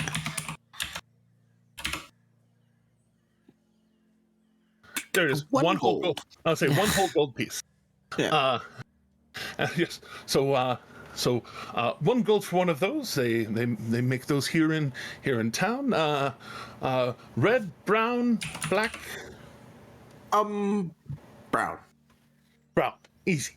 And he grabs it, kind of pulls the top off, and you can see the well-oiled, waxed interior of it all. And he slides it in, and as he corks it back, make sure you cork it all the way while you're traveling, or inclement weather, or falling into a stream, or what have you. It might compromise the map, but it shouldn't, as long as it is tightly on there. Also, don't break it with your huge, manly hands. No, of course not. I've gotten quite genteel with my strength. I believe you. I've known a few people with some meaty paws, and he kind of like obviously looks down towards his arm. But you can count on me. I've done a bit of this. Most of the information on this map is personally seen to its accuracy. Excellent. That's very commendable. Well, thank you. I am the chief cartographer of the Guild of Beacons. You can call me Mr. Gadsworth. Pleasure to meet you, Mr. Gadsworth. I am the Doomslayer. Doomslayer. Good to meet you. Yeah. I hope you slay much doom in your travels, and you feel free to come back and tell me all about it. If you find anything interesting on your travels, just mark it on the map, bring it by. Let me just see if it corresponds with anything I already have marked out. Of course, of course. Yeah. I pay in gold and silver for information. So that is good to know. I will definitely keep that in my mind as we travel. I'm getting a little too old to go and spelunk in ruins myself, but... Right. Well, I had something and I lost it. I'm sorry. Well, I guess thank you for the information and the prospect of gainful. I can't think words right now, but obviously Slayer could. Yes, indeed. Travel safely. Yeah. Gainful employment too, and whatnot. Yes, indeed. Today. Good day to you. Oh dear. And you do have here one map of the greater Taldore region, for which I will now do a little bit of exposing on the on the big map as to the whole of Taldore, and the one that y'all can see should not be particularly marked, at least for cities and such. So I'll have to make sure that the ones that would be relevant that Tyriok would have been able to have marked on there for you. Tyriok, that's what it was. I knew.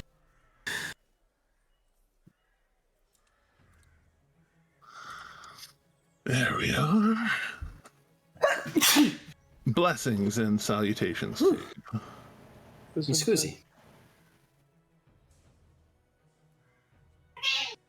All right. Who's this salutations everybody keeps talking about?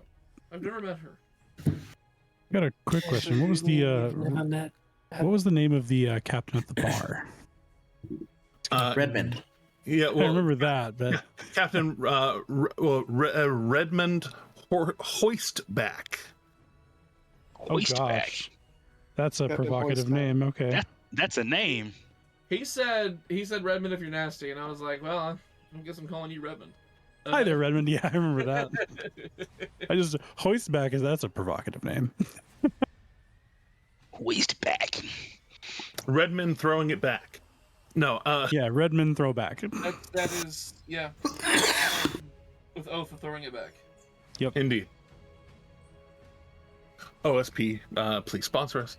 I know you jump around these things from time to time. You wild, crazy man. Don't threaten me with a good time. That's all I'm saying. That's all I'm saying. Anyways. But yes, you have this map right here, and I'll get a couple more names on it for you. Heck yes. Oh, oh my god. Huh. Yeah, no. We're still in Whitestone. Just wanted to show you. I know. I just wanted to look at it. No. Get excited. Oh, I mean you. I guess you could look at it. I can just drop you off there. Yeah, it's my map. I bought Yeah, it. you can go. It's in You my can go over to that. hands. It's my map. I can look at it. I just paid 10 gold for this. Go enjoy your 10 gold of map. Yeah. It's my map, and I need it now. Oh gosh. All of you game listeners, 877 map now. if you have a map and you need it now, call R. I mean, I guess I could just go look at this on Our Jeremy Word. 877 maps now. You're welcome. You're all welcome. Yeah, Nailed. you were beautiful for that one. That deserves some inspiration, I'd say. Yeah, I appreciate that. Thank you. So, anything else to be done before playing time? I don't think so. Asher's just here to get drunk and have fun. I'm just gonna casually flirt with Asher. I mean, Valineth will, be making You're his back. way back to finding where the group is. Yeah. Yeah, same. Akira will eventually stumble upon them as they go from bar to... They're not drinking at the other bars. They're just like peeking their head in, really just looking for the Slayer because he stands out. So they just know to look for the 8-foot-tall Goliath. Knowing that it's other Goliaths, but I know what Slayer looks like. So Luca Slayer is is a very staying at the particular Phoenix. Goliath. Luca's staying at the Phoenix so that Akira can find them. And there's another And- 8-foot tall person as well. Indeed, Yeah, so many, but so much, they don't know so you. much people, They so don't much know you. people. So They know you, but they don't know you. They're looking for the one that they really know. As Right. Valineth, you notice the day starts to get into the later parts, Mhm. and sun getting close to the northern western mountains, and actually, I guess south, because it would be setting in the south side of the west because of latitudes. Well, Longitudes? Yeah, latitudes. Latitudes and longitudes. But Longitudes are flying also- back in, I'm there gonna is be a raven this time, just so you know. Okay. Not an eagle this time, just because. Flying in as a be raven. Nevermore. First passing by familiar territory, then kind of going down the major roads, first down the western main thoroughfare, not hearing or seeing any sign of your party, kind of curving about the far side of the southern wall, and then coming back. You definitely hear the sounds and stenches of your party. Yes, I heard the stenches. I'm not taking it back. Nice. That's see a Slayer really walking. high level. See Slayer walking out from the guild place back to the bar. Well, Slayer sees random eagle. Not an eagle. I'm a raven this time. Oh, Raven. Sorry. Yeah. Then I don't wave at you. Because you don't know. But me knowing who Slayer is, will end up flying on down and just kind of pop back next to him. So, who's getting drunk tonight? Oh. Well, I mean, probably all of us. Well, did you pop back into form, or are you mimicking speech as a raven? No, I just popped back into form next to him. Oh, I just flew down in and kind of just like a little tiny That'd be uplift and then hilarious, just though. pop. No, that would have been great. Yeah, I was contemplating it because I saw it does have mimicry. I totally could have. Okay. But no, I just drop in and pop up. I don't know how Slayer would react to a random raven flying up and being like, "So who's getting drunk tonight?" Be like, Bird punch. Bird punch. I don't know who you are, little bird, but I like that enthusiasm. Come with me. Squawk, squawk, always less. Squawk, squawk. When you say who's getting drunk tonight, and then Slayer's like, probably everyone. I'm like, yeah, it's a good chance. I know for I'm in that boat. Timothy? No. No. I'm gonna be doing it the old-fashioned way, through trial and error. Not skipping all the way to the end. Not just straight to error. Yeah. Sometimes you just have to drink pure gasoline. It's fine. Can I offer something then? Not quite as strong. Over me. God, you gotta run out of that sometime. I'm asking you a question, Asher. Oh, me? And, yeah, sure. Yeah. I didn't realize it was me. Yeah. What, like, you got something that's not, well, I'm pretty sure that I could put that into a horse and light its farts on fire, and it can make its way all the way to the moon. So anything less than that, I'm pretty sure that'd be okay. Quick question. Did Erigen remember to grab his Lionheart White from Slayer? I did. I mean, it was at the end of session, but I do remember asking. Okay. Alright. Yes. And he's going to pull out a flask. He's going to say, "Gin made especially by the genie of the air, of the elemental plane of air." Gin from a gin.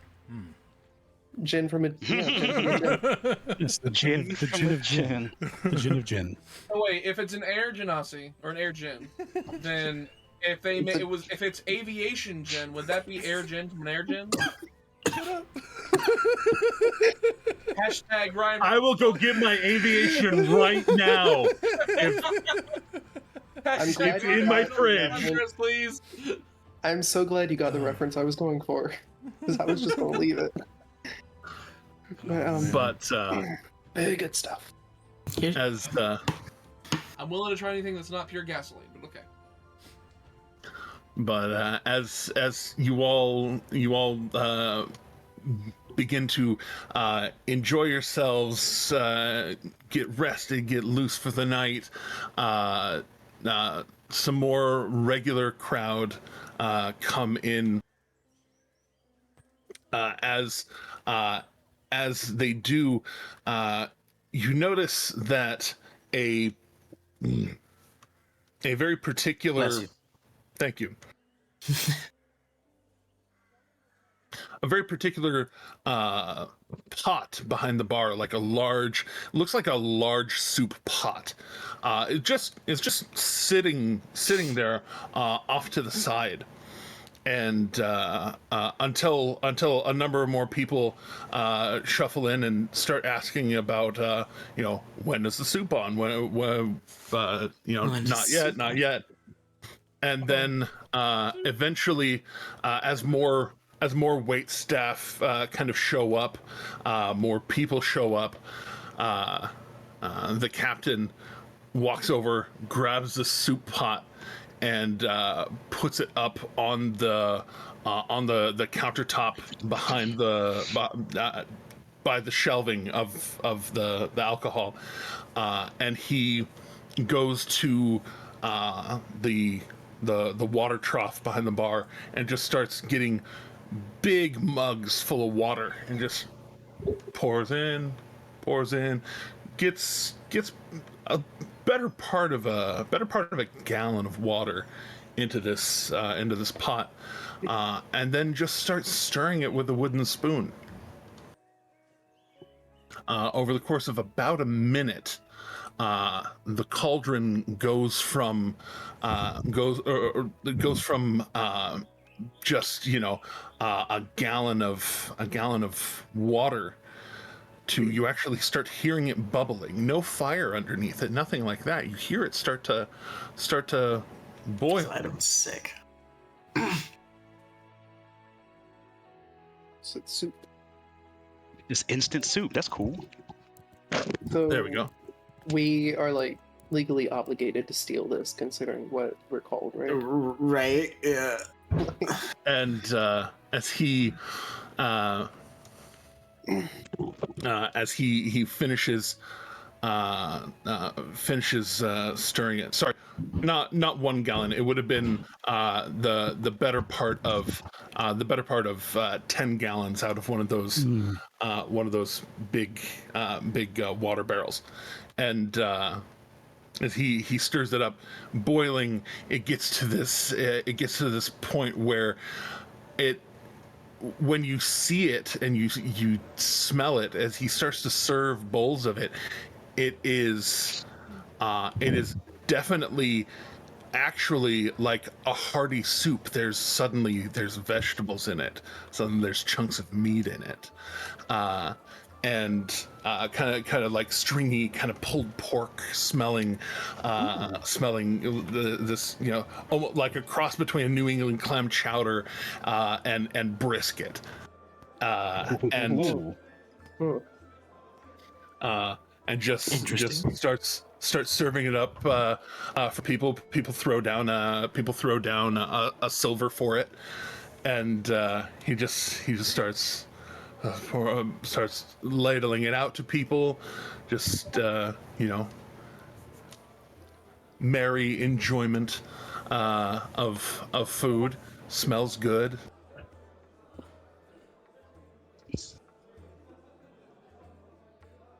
Oh, I muted myself. Slayer will throw down a silver for some of it. He seems good. laid some out for y'all. And Actually, he'll throw down 3 silver. Big boy, if possible. And lots of food. Big man.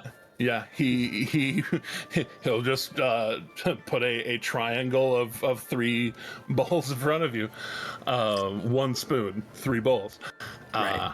and then just kind of keeps going. we are actually an incredibly tall party now that I think about it, because like Kira is over 6 feet. Just not as tall as no one's as tall as Slayer, but as a party, we are tall. We've always very been trall, honestly. I mean, And then minus there was Shade, like Shade. we haven't had short hair. Yeah, until Shade came along, we were always all had height. I mean, he's not here now, so. I mean, I've played But he's in our progressively hearts. taller characters in this game. Slave. Shade is in our heart. but he Slade. he provides soup all the way into the point that this cauldron kind of runs out, and he makes sure to get the last of it out, and you can tell that like there's nothing else left in there, and then he goes and gets another like basically empties out the rest of the water from this giant barrel of clean water into the pot, and he does it again. It's good soup. But this time like he fills it as much as much as it'll go, and this time just kind of leaves it to continue to simmer. And This is an impressive pot of soup, by the way. oh yeah, you like it? I don't. Wait, has Akira made it there yet? I was unsure. Yes. That's why I didn't say. Yes, Okay. absolutely. Yes. Okay, then yes, Akira will definitely. This is hours later, a little bit before performances start. Okay, yeah, then Akira will definitely come in, say hello to the group, speak to everyone. They will definitely be in their new stuff with the tattoo showing, and they're just going to walk up and grab a bowl and greet Luca and say, "I look forward to your performance." That's a nice new tattoo you got there. Thank you. Go ahead and actually describe what it ended up being, and or you can show the soup on the Discord. I did show on the Discord. It's in the. I put both the outfit and the tattoo in the chat. It's almost like I didn't actually look. I'm sorry. No, it's there. It's fine. You got a lot of stuff going on. Yeah. So the tattoo and the new outfit are in the chat. The art is being worked on by a friend of mine, so I'll have new Akira art to match the outfit with the wraps on their hands, all that in a couple weeks. But it won't be like the same anime style because it's being done by a graffiti artist. Nice. So it's gonna look a little different. A friend of mine asked me could he do it, so I was like, okay, sure. Why not? So are Akira and Luca together? If you're asking me, I have no idea. Sorry, what was the question? Who was asking what? I was asking Asher if they were together, knowing he You wouldn't know asked the me, yeah. answer, but yeah. I'm sitting there going like, he's like, I have no idea. I think they are. I've kind of flirted with both of them, and neither of them have seemed receptive, which is kind of weird for me, quite frankly. Luca over there, like admiring Akira's new tattoo. Just, oh my god, that's beautiful. Like they really seem to be into each other. Akira is blushing as Luca admires, and just says, "Thank you. I had a good inspiration." Oh. He grins. So, what are we doing for this Cabana guy? What's the contract? 30 gold each, and then some. This might sound strange, but there seem to be tickets that can be redeemed to make purchases for metals and gemstones at 50% off from a particular manufacturer and supplier, which I think could be very helpful for Fisher. I agree. Fisher has had coupons in the past. I'm aware of how it all works. It seemed like a very generous offer, so. Akira, and I'm going to hand Akira the card and the 15 gold, and I'm going to, and yeah. Oh, well, 15 thank gold you. up front, 15 on arrival. That was the deal, so. Very good. And Akira is not even going to be subtle about it. So, are we trusting that this is not a setup, an ambush, a false flag? We're certain this is all on the level.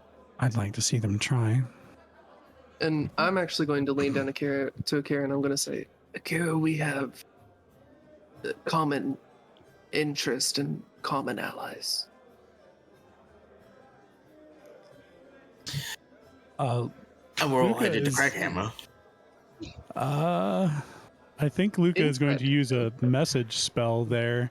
Instead of saying it out loud, he's going to use a message spell to talk to Akira and just, I didn't tell him anything, so... Oh my okay, god, Adventures with Dan followed us. Hey, Dan! Hi, Dan. Oh, that's cool. And, I guess I should. Hair Tavern. Hi. Thanks. Hello. Akira, for any of your outfits, would the tattoo of the clasp have been showing? No, because I actually have on full pants this time. During the dress, though, would it have shown with the dress? Oh yeah. When Akira was in the dress, definitely it was shown. Okay. Yeah, they So, fought Grog in the dress. Oh So, yeah, yeah, so my so when you response first changed. met us, it was definitely. Yeah. When you first met us, it was definitely we were Visible. definitely able to see it visible. Yeah, it was because my leg was out. But now I'm wearing a different outfit. But yeah, so I would have said what I said. So Okay. As long as everything's on the level, I can agree. Everyone's going to Craghammer. Yep. Even the Oh. new is the new guy. Yeah, well, we're taking the new guy because he had to wait. Well, he I needs to pointed go to to Asher. Crackhammer. I Asher pointed to needs Asher. to. Yeah, Asher needs to go to Crackhammer as well. Because And yeah, there's another Kavana here is one. paying us each. Kavana's paying us each 15 gold. Now. Gotcha. So. Now, when we arrive in And then- Craghammer, Asher, are we gonna have to protect you from another angry innkeeper? No, what no. We're good on that one, actually. All of that screams uncertainty. I had to do some math. So it's actually been a long time since I've been to Crackhammer. One of the reasons why I was kind of hesitant to go back in the first place, but and why I'm kind of glad to have a crew with me. But I think it'll all pan out pretty good. We all get what we want. Asher, what brings you there if you're so hesitant of going? Oh, business, quite frankly. What is your business? Thank you, Slayer. Thank you. Straight out with it. I mean, I find things in people is usually what I do. Yeah, I'm in a lot of import, export, shipping and receiving, that kind of thing. Yeah. What sorts of things do you import, export? Actually, that was my job a while ago. Oh, really? Yeah. Well, yeah, no, it's more of like just like whatever needs or need to be met at that time, and people hire me for just making sure that their goods are protected and gotten to the right place. I am very aware of how that works. I have done some running in my past. We have 3 smugglers in the party now. Nice. Akira more messenger than smuggler, or more pack. Just kind of like knows how to handle sensitive items. than Smuggling. Actual smuggler. Smuggling. Yeah, smuggling. Akira, in a roundabout way. Akira, it only takes a few minutes for you to realize that the just looking around, glancing about, that private section, whereas like the rest of the area, the woodwork is just kind of just woodwork. Right. Looking that way, in the woodwork of the section with the basically triple tall, or I guess only double tall blocking of the rails, there are little symbols of the clasp carved in, not so ostentatious that it's blah, and it's not like darkened parts of it, but like like natural wood on natural wood, just a little bit inserted in, and not merely just carvings of the clasp in particular, but in some of the non-Gith symbology that you would recognize,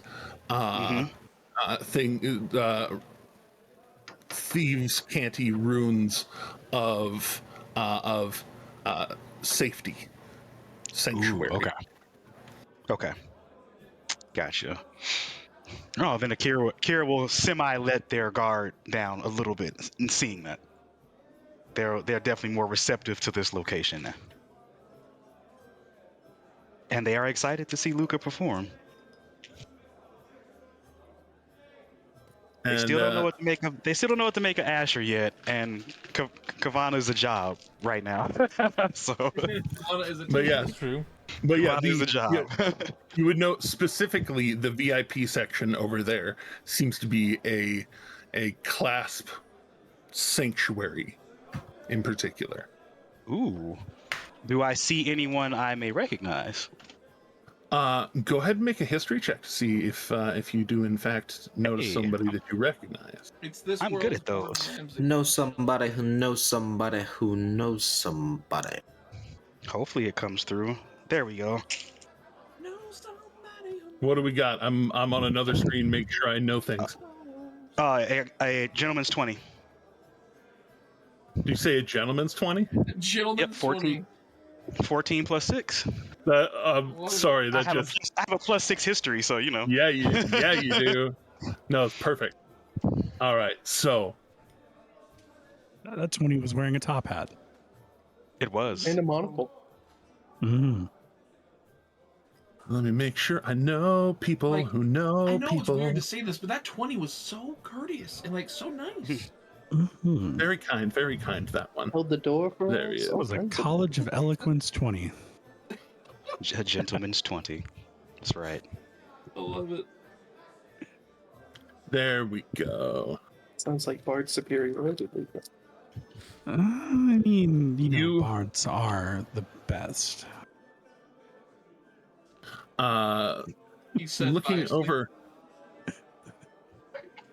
He said, I think He says biasly with a very big bias. There's a few people over there that are they look like hands, just people who are street level enforcer, runner kind of people. But one of them stands out to you very particularly. One that is a half orc whom has visited Grimgaleer previously, early in the establishment of the clasp out there. Okay. One that you would know as Spiraling Warren. Spiraling Warren. Put that in my notes. A half orc. He is the where you would know that there is a spiraling of blades, secrets, and shadows in each of the cities that is that has a very strong clasp base influence. He is the spiraling of blades for Iman, for the capital city of Tal'Dorei. Can you spell Iman for me? E-M-O-N. O-N. Okay, cool. Thank you. Iman. They say D&D Gotcha. is demonic. Sorry. It is Emonic. Emonic. Because it makes you into an emo person? Indeed. Demonic. I feel like that was based off our discussions earlier. Hey there. I don't know what you're talking about. Emo's not dead. Actually, I wasn't even thinking about that, bro. Now I am. I wasn't thinking about that till you said it, bro. So now I am. But yes, spiraling. It does make me demonic because every time that Akira speaks, I'm just like, "You're already a voice inside my head." But what is a yed? So spiraling Warren, right? To ask Tom DeLong. Mm-hmm. He's back with Blink 182 now. Maybe you can ask him. He is wearing one of those a collared shirt, but an uncollared jacket. So like the collar of the shirt goes out over the jacket a little bit. Like wearing a collar shirt with a motorcycle jacket, because a motorcycle jacket tends to be circular and not have a collar on it. Yeah, that sort of thing. But it's all like a very nice woolen weave. Mm-hmm. If this were 2009, he'd be wearing like 5 collared shirts in a row. Indeed, indeed. Jeez. Pull it back, Beard. But knowing what you know about him, as it's buttoned up. He's sitting there. He's actually eating a very nice bowl of the soup that was brought to him. He did not go to the bar. It was brought to him. You know that somewhere in that very nicely poised man, there are at least 7 blades on somewhere tucked into that coat. I'm not going to approach him. I'll say he is keeping to himself. Just quietly eating and. I'm not going to approach him because I don't feel I have a reason to at this time, but it's good that I know he's in town and around. Yeah, he's watching the opening acts, and there are varying degrees of good. It looks like the captain doesn't exactly pull in just anybody off the street. But most of them are not at the level that Luca is. Most people aren't. Yeah, Akira will, you know what? She will acknowledge they will acknowledge any class member that acknowledges them, and they will then get another bowl of soup and a glass of wine and come sit back next to Luca at the table. If you're just kind of about, they notice you, but like unless you do anything in particular, like your leg's covered. There's other can't. I'll probably at least throw one hand signal at anyone who's looking from that direction. I'll throw like a clasped hand signal. And you throw a symbol and then go to walk away, and there's a halfling that over there looks like they clocked your hand signal, and they just kind of slide off of their stool and look like they're just kind of walking over to the bar. And as they get up close to the bar, they step up and order a drink, kind of slide up on the stool opposite Luca, obviously, Luca on your other side, and in a thieves' canty kind of almost nonsensical expression to most other people. For you, it communicates here for business or pleasure. I let them know. Gives the guy a weird look while this is going on. Just throwing that out there. I speak once again in words that seem to make no sense. I will say the clasp holds. Well, I won't say the clasp. I will say it locks tightly, which is pretty much business. Just let them know, like, I'm here on business, but not official class business. Oh, okay. Like on personal business. Okay. Just making sure. If you have any needs, there's a small Clasp presence here in town. For the most part, business goes through people here. Right now, there is a visiting spiderling from Iman. I noticed. If you have more official business, he is in town for the next 3 days. I'm not here on official class business. I'm here on some personal business. But if anything comes up that requires the clasp, I will definitely seek you all out, and I appreciate you making me aware of what's happening here. Maybe Wonderful. Just making sure. And Thank you. he gives a little, just kind of an elbow to elbow, just bump, and finishes his drink and kind of flips it over, signaling basically, unless there's Done. anything else. Yeah, unless there's anything else, the conversation is complete. Mm-hmm. I definitely acknowledge that.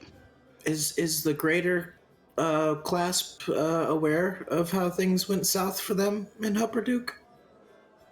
I think Arik was supposed to inform them. That was one of the. Yeah. Either Eric or Yeah, that was an Arik assignment, I believe. But yes, Luca, your time, as it often does, comes. And Right. 6 minutes, Dougie Fresh, you're on. what are you going to say? And, the act before you gets off stage, and there seems to be somebody kind of emceeing the event or emceeing the night, and just all right, here to amaze us with songs of the other side of the Lucidian Ocean. We have.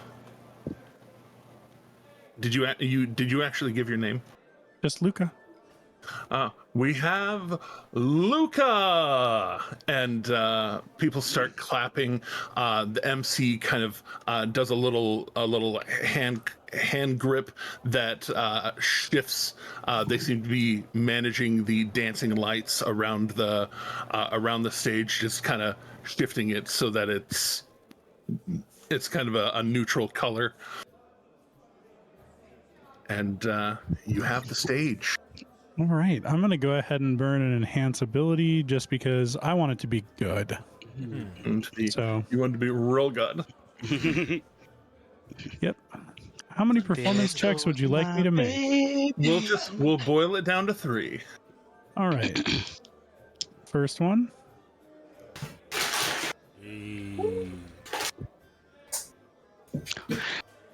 And RJH, I have a very quick question. Am I able to assist Luca in any way as far as drawing attention? Like at the height of the last song, can I lift him into the air? We'll see if there needs to be any additional roll needed for that part. I don't think that's actually a 32. Oh no, you rolled 2 10s, Yes. so it's only a 22. Yep. So in that case, re-roll that last one time. As you are being given a showmanship boost. It flirted with that nat 20 next to the 14. But I mean that's still better than 22. Yeah. So raise the average. So as you start going song to song, are there any songs that you bring into it in particular?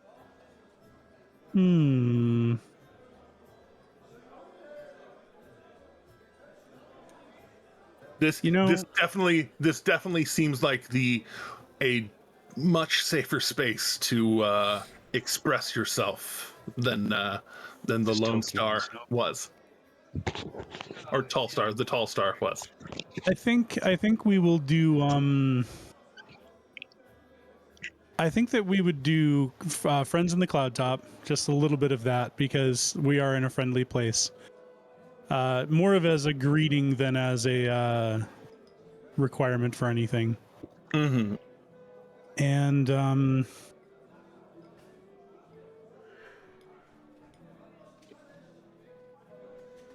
I think.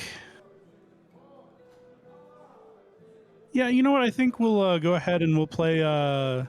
We'll throw in one of the other songs, but I'll keep it upbeat and celebratory instead of like being, instead of it being a somber song. We'll do The Farther Shore, because I think that's a good one. I did just tell a story of a friend who's in a very precarious position that is a grinner. So we'll throw that out there.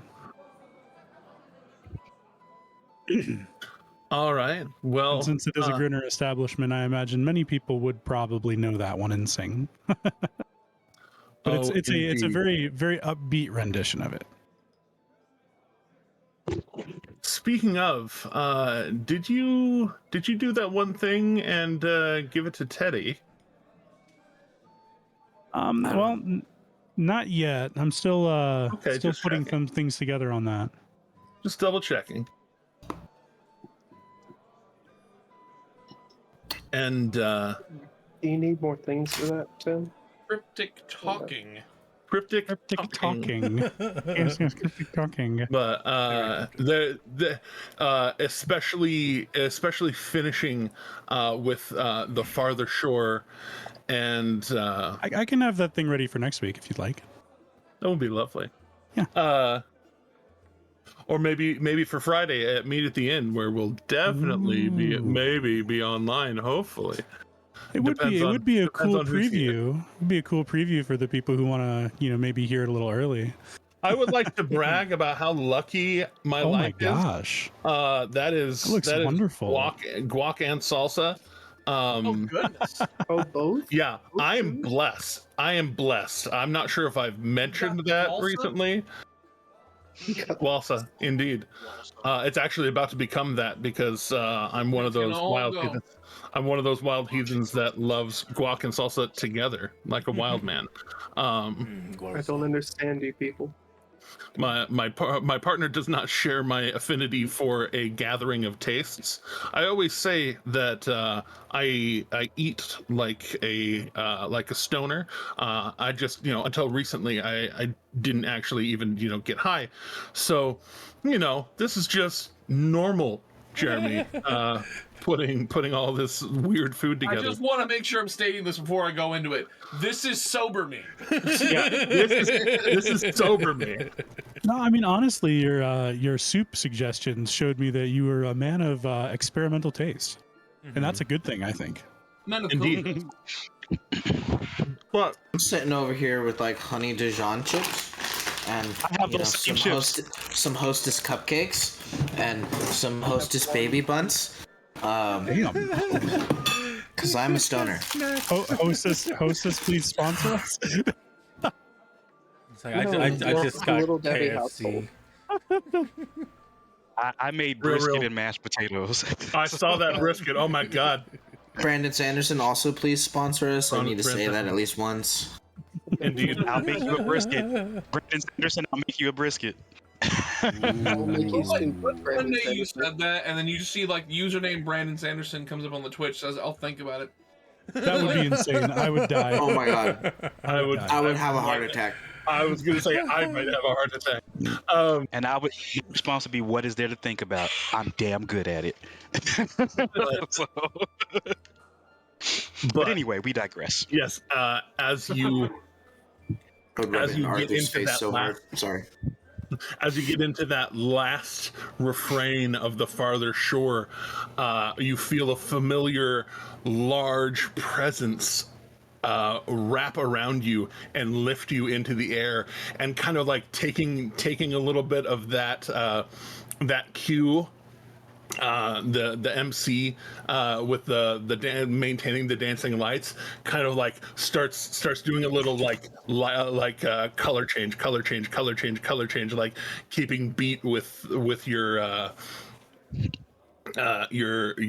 finish, and everyone, in fact, or a significant number of the people in the bar join in, if not truly knowing the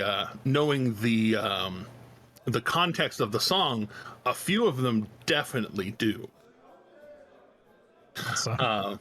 And you can tell, especially behind the bar, Captain Redmond actually looks like he poured himself a drink for the final chorus, and holds it up, and you can tell that he kind of he's having a moment, just eyes closed, singing along.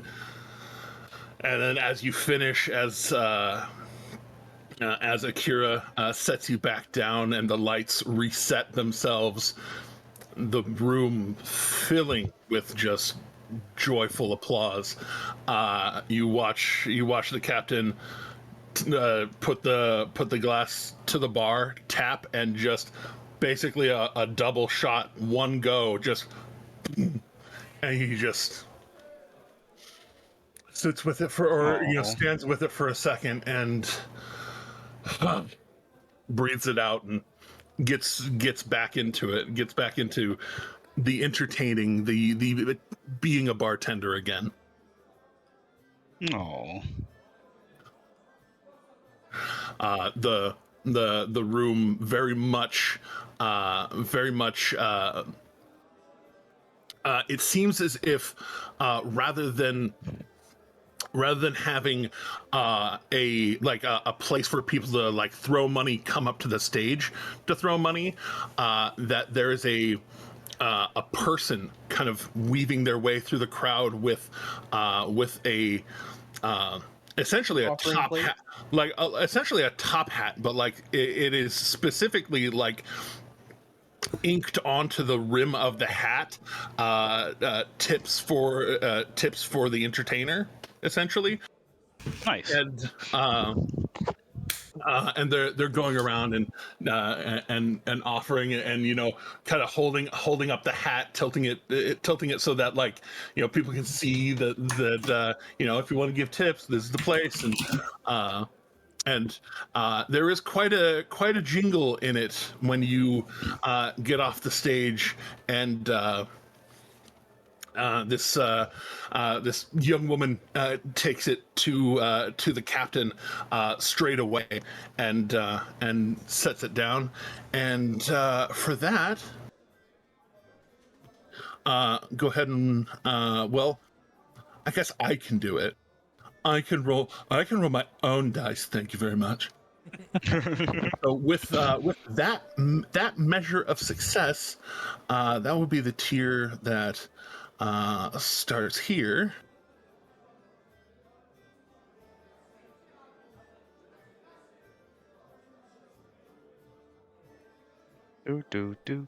So that will be 3 platinum, 10 gold, and 25 silver. Damn. Yowza. Nice. And a single coin just beamed at you from Slayer, and I was. Could you repeat that one more time? 3 platinum. It is in the Roll20 chat. Oh, It's thank you. Yeah, it's 3 platinum, 10 gold, 25 silver. Slayer flicks That's a good like a amount, single right? gold coin at you and That's just amazing. beams you right in the forehead. Oh, Ouch. thanks. I would Kidding. I didn't say that in character. I didn't do I that. know. It's just saying. Be funny. Chest with it. 6 bludgeoning damage. Right. Would kill a normal human. Right. Who needs animate objects? Just flick it at him. Extra strength. Just throw a handful of coins at somebody. Oh yeah, plus the 15 gold and silver pieces. Who needs a Like, shotgun? Slayer's like, Handful I of rocks? I Slayer's like- got this. I don't make it rain. I make it hail. Wah! So yeah, 150 silver for your regular pay, and then all these. You That's can tell 150 silver. Damn. Oh wait, that's 15 gold. yeah, if you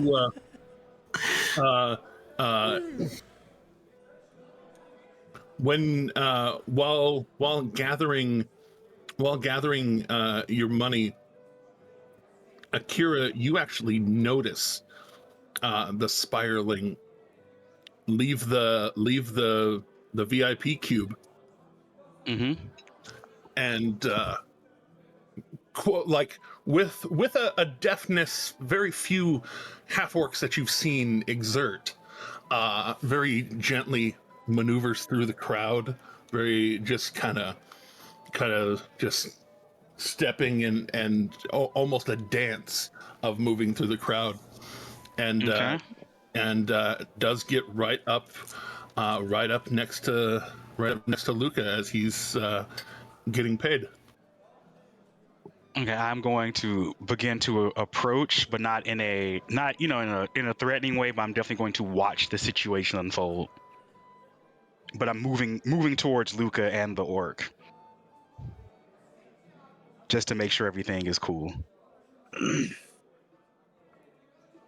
Make some retroactive Jimothy con saves real quick. No, I'm just kidding. That's fair. As maybe actually a couple. You never know.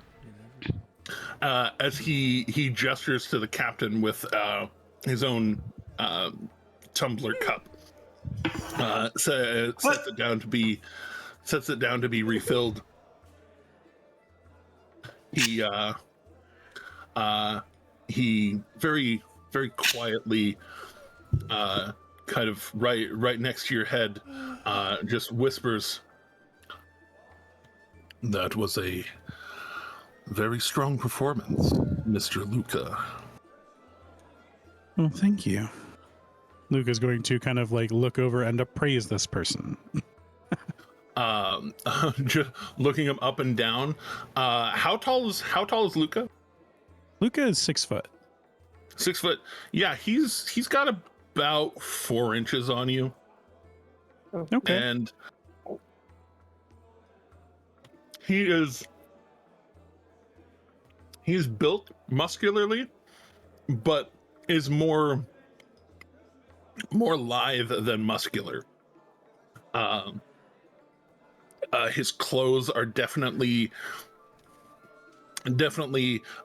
kind of they are slimming on such a broad-shouldered man. Made to make him look less intimidating than his form really is. Nice save. And the DC for that one was 19, so I already failed one though. Aha. Doesn't poison do something to you for your rolls? I can't remember. He's failing it. Yes, indeed. Disadvantage and tremors. Attack rolls and ability checks. He's feeling the tremors. Oh, so save. Yeah. Gotcha. But yes, third and final one probably. That was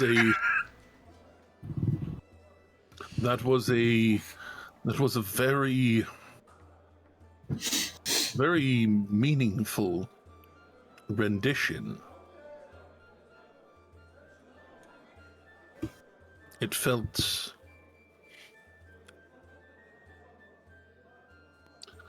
there was excuse me, almost celebration in the way you played it. Do you know where that song comes from? Well, out of character, Luca definitely does. Luca would smile. Is there a more pointed question you're asking with that? I guess my deeper question is, did you pick it up in your travels or learn it somewhere in particular? And as he says in particular, he does a hand gesture that as he does it, he does reveal a ring turned in palmward. And Oh, my Luca boss is a would- golden grinner.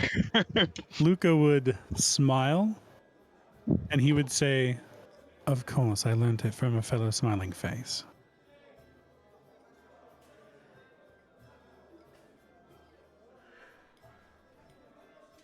And he kind of just, in just a gesticulation shows the ring, and in another gesticulation it disappears again.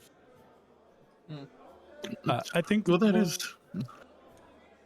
Hold out Go his hand to shake his hand, as is pretty typical, and he has the ring that Nock wore. He has it facing inward, so when he holds out his hand, he's making it visible to shake his hand and show it. So I learned it from a fellow smiling face. As y'all's hands meet, and there's that little bit of a tink from the handshake. You may refer to me as Warren. I am a friend of the family, as it were. And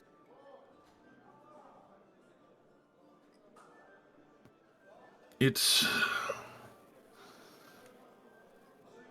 song has a very special place for me. I just wanted to make sure that it was being shared in the right spirit.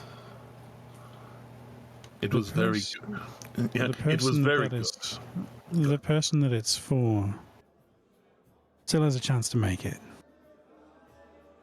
So I sing it with hope. But right now he's not doing very well. And he's done great things worthy of being saved, so.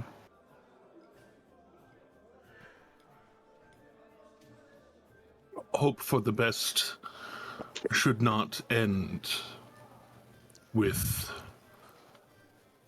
death. If it is to be, it is to be. The Matron of Ravens will make sure he is sent in the direction that is most befitting him.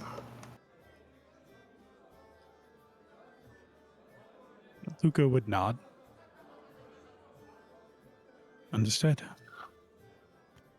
I myself have had to send a number of people to the Matron. Excuse me. She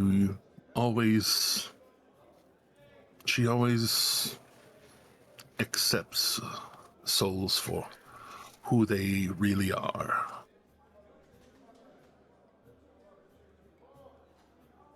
And as he says that, he sets down a silver for his drink and slides it towards the captain.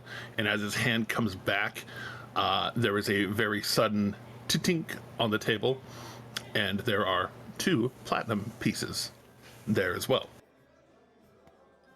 That just get left as he steps back, and it was a pleasure to make your acquaintance, Luca. You as well, Warren. And as his eyes pass by Luca and kind of see Akira, there's a moment where he stops. You, and he's kind of steps around Luca, and you. I don't forget a face very often. Are you? Were you in Grimgaleer about 10 years ago? Indeed, I was, Warren. I was raised in Grimgaleer. Oh, yeah. Oh, you. Don't tell me. I'm Soul. Yes. You probably know my brothers a little better, Eric and Eridrin. The GIF. Yes. I knew I very, very rarely forget a face. Just. It is an honor to meet you. Oh no! Don't be like that. I do the job as required, but it's good to see familiar faces. And he kind of glances towards Luca as he kind of says that. Good to see familiar faces about. Do you need anything while you're here? I've heard a few whisperings of things going on in Grimgalir. I don't need anything in particular right now. We're making a short trip to Craghammer and then coming back. So, if anything happens between now and then, I guess any word of safety you can spread amongst the rest of the Clafs to be on the lookout for, threats to, I guess, us or me, that would be greatly appreciated. But I can't think of anything in particular that I need of you all right now. All right. Just seeing a face from Grimgalir so soon after news of the need to reorganize in Grimgalir. Yes, it's needed, and once I'm back there, I will take a more active hand in things as well. But Fair I have some family business to attend to. Looking at Luca. Good. And you can tell, like, he looks back at Luca and then looks back at you, and your shoulder is very obviously showing. And he seems pretty smart. He looks like he kind of puts 2 and 4 together. And indeed. Well, you both enjoy yourselves. If anything comes up, don't hesitate to let us know. And if you find yourself all the way down in Amon, we are still very much active in the old city. These days I'm not exactly sure where I'll end up, so I hope to see him on, because this group has taken me to places I didn't expect. It is truly a magnificent sight, even with the scars of the Chroma Conclave attack still showing somewhat. It is still a magnificently beautiful place, especially with those reminders of what evil can happen. I hope to see that city one day soon. Well, good luck to you. Just noticed you. Take care of yourself. You as well, and I'll be seeing you soon. Indeed, his body turns first, and then head and goes to go back to the VIP section. Kind of, you can tell there's a confidence but a humility to him, where like he knows who he is, but also isn't trying to like flaunt who he is. Right. Right. He's confident, not cocky. Yeah. As he's walking away, could I stop him for a minute? Oh, most definitely. Sir Warren, I was wondering if I could talk to you about a favor. My dear, good to see you, sir. Good to see you as well. Yes, come. And he kind of ushers you into the section, and the I forgot the folk that voice are entirely there. Sorry. the folk that are kind of posted up to make sure that like nobody who's not supposed to be here doesn't come in. With you following Warren, they don't move at all. And he gestures to the seat. He has a tumbler well filled with a very nice kind of clear drink that has it looks like little swirls of pink and orange in it.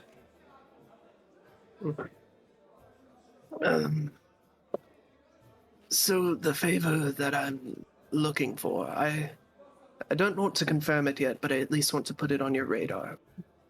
Depending on, I'm joining Akira and them to Craghammer, but should my business ventures not work out there, I would like to ask a favor of stealing some of the white stone. And you can tell like he's in the middle of a sip, and then his sip kind of stops, and he pulls it. He pulls it away and sets it down and takes a quick gulp. And you want white stone? Why are you? What is your plan to do with this white stone? Well, you know my employer. He is looking for new business ventures, and he feels that whitestone and refining residuum would be a good new business venture for him. I've tried working with Percival to no avail. He is kind of a son of a bitch, isn't he? I have to agree. I'm going to try some leads in Craghammer, which is why I'm not confirming this favor yet, but should those fall out, I would like to request that to...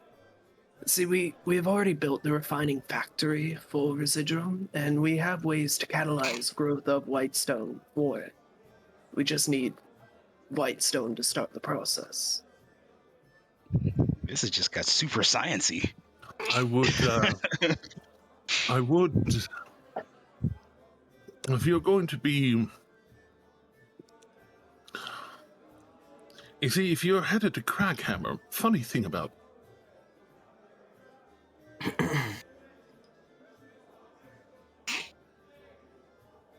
there are no places in Taldore or beyond that have deposits like there are here in the Alabaster Sierras, especially of white stone. Mm-hmm. The deposit that is here is the only one known that can be processed into residuum. If you are looking to open that market further,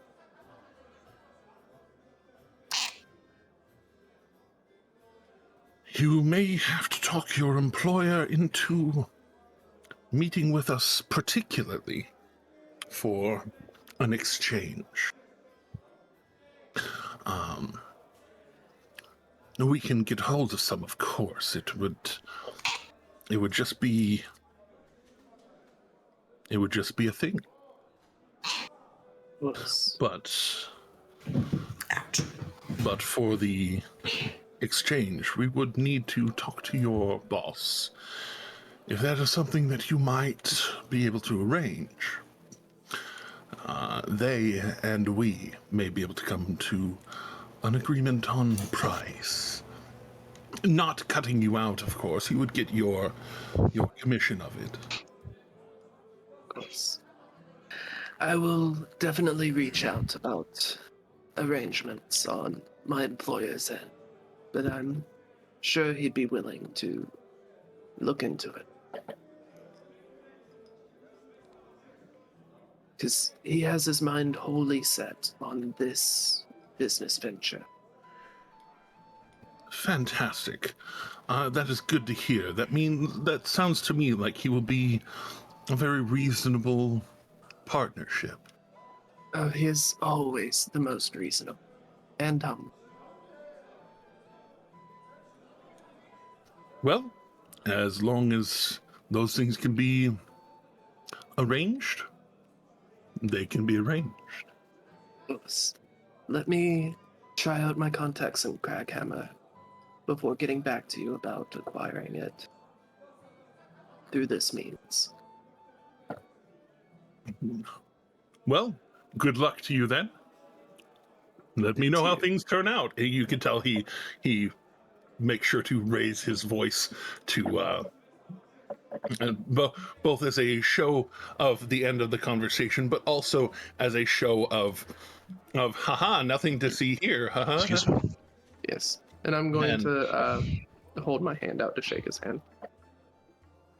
He shakes your hand with the opposite hand that he was shaking with the others, his left in this case. Then I would, seeing him lift his left, I would trade to my left as well. Beware of the hand when it comes from the left. But on both ends. As he your business is concluded, is there anything else that you all want to do with this day before you turn in? I'm just going to keep hitting on Asher. I mean, I guess for one thing that I could do is just, craft up one potion if I could. But... what heft of potion are you aiming for? Oh, what was that one that you had linked to me earlier, Justice? The potion of poison resistance. Yeah. I think you said it was like 500 gold retail. Yeah. Okay, you could definitely start on that. That is one of those ones that takes a number. It takes a number of days to do. Ooh. Particularly 7. But you can definitely get started. Well, 7 if you don't want to make rolls for it and possibly lose components, or more accurately, have a chance of losing components. If you want to try and make it faster, there is a certain minimum DC threshold not to lose progress, and then at certain DCs it becomes a faster or much faster process. Gotcha. How would you like to approach it? I'm debating now. I mean, maybe ask. I was gonna say maybe ask Luca for some inspiration to go with your enhancing of abilities. I think I might just hold off on it a little bit though, and until I get more materials, and then I can make more as well, so I can get this all done in one batch rather than trying to, one by one it. More. Yeah. Fair enough. That way I can, spend maybe a couple more, like a full couple days or something, trying to gather materials and whatnot when we're doing travels and stuff. So. And I would say Slayer could maybe even try to help somehow. I mean, he's proficient with brewer's supplies. That's kind of alchemical. They are a different sort of alchemy, viscosity. If anything, he's pretty good with his nature stuff, so I could at least point out the things I'm looking for, and he could maybe help gather those items. While we're on the road, totally. Indeed. So. Luca can help with anything to the tune of a +2. Do you see that flower in That's a pretty good tune. Just saying. I need that flower in particular. But what I need is that guy's arm. No. So, what would you need that for? I just wanted to see if you could get it. You know what I paid to get this? No. So, as the day finishes, finding an inn is not but a thing. Just one thing before we, because you said anything we want to do before we head in for the night. Akira is going to buy 1 bottle of sweet red wine, 1 bottle of sweet white wine, and 2 glasses. Red wine. They're both done. So, good, better, or really good? Mid level, because Akira doesn't know jack shit about wine. So you know, like not Franzia, maybe Yellowtail style, because that would be like what Akira would think is fancy, even though Sean knows that's not fancy. Then each bottle would be the better part of 3 gold. I just got yeah. I just got 15 gold. I can do it. I can spend it. I can just see them like asking, what kind do you want? And then Kira's like The top, middle, low, and then Akira's like mid. Okay, cool. Like just not knowing anything about wine. Like pretty much like give me the one in the pretty bottle. That one looks fancy. Let's go with that one. Or the oh so classic, what kind of red wine? The red one. The red one. Fair. And they do from Wagner wine once, you know. I have honey ginger wine in my van. Nice. So you get the wine. There's an inn just down the street that is very much accepting of all manner of patrons, and most importantly, it's not the one in Dawnfather Square. Good. And so that's important. You all being able to bed down for the night. All of you can take 5 silver off for a comfortable, warm enough, safe enough place to rest. And Question we is, can. do I be a cheapskate and I give one of y'all my bottle and I take my long rest in my bottle? Like one of y'all's or not? That's not cheap. Slayer takes it, but he's drunk, so he puts it in his bag of colding. No, please don't do that. It's a little cold when you wake up. No, not just that. Not It's just extra that. dimensional space. We're putting a know. pocket dimension in. Yeah. No, I wouldn't do that. I'm not gonna do that. But... It'd be fine. But yes, in that case, Slayer would survive it. I wouldn't. For an I would not. We will come back to the morning of the 16th of Fest Run. Next time here on Daisu. Hey! Hey! Well done. Step closer to not dying permanently.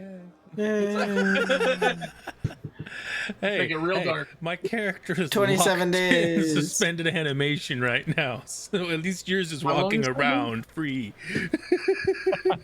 Indeed. Somewhat free. He's limping around at half speed. He's limping around at half speed free. That is true. Yeah. But I will get my which is a normal. I'll say which is a normal speed for most things. So Real quick though, Luca, where does that ring end up? Which ring?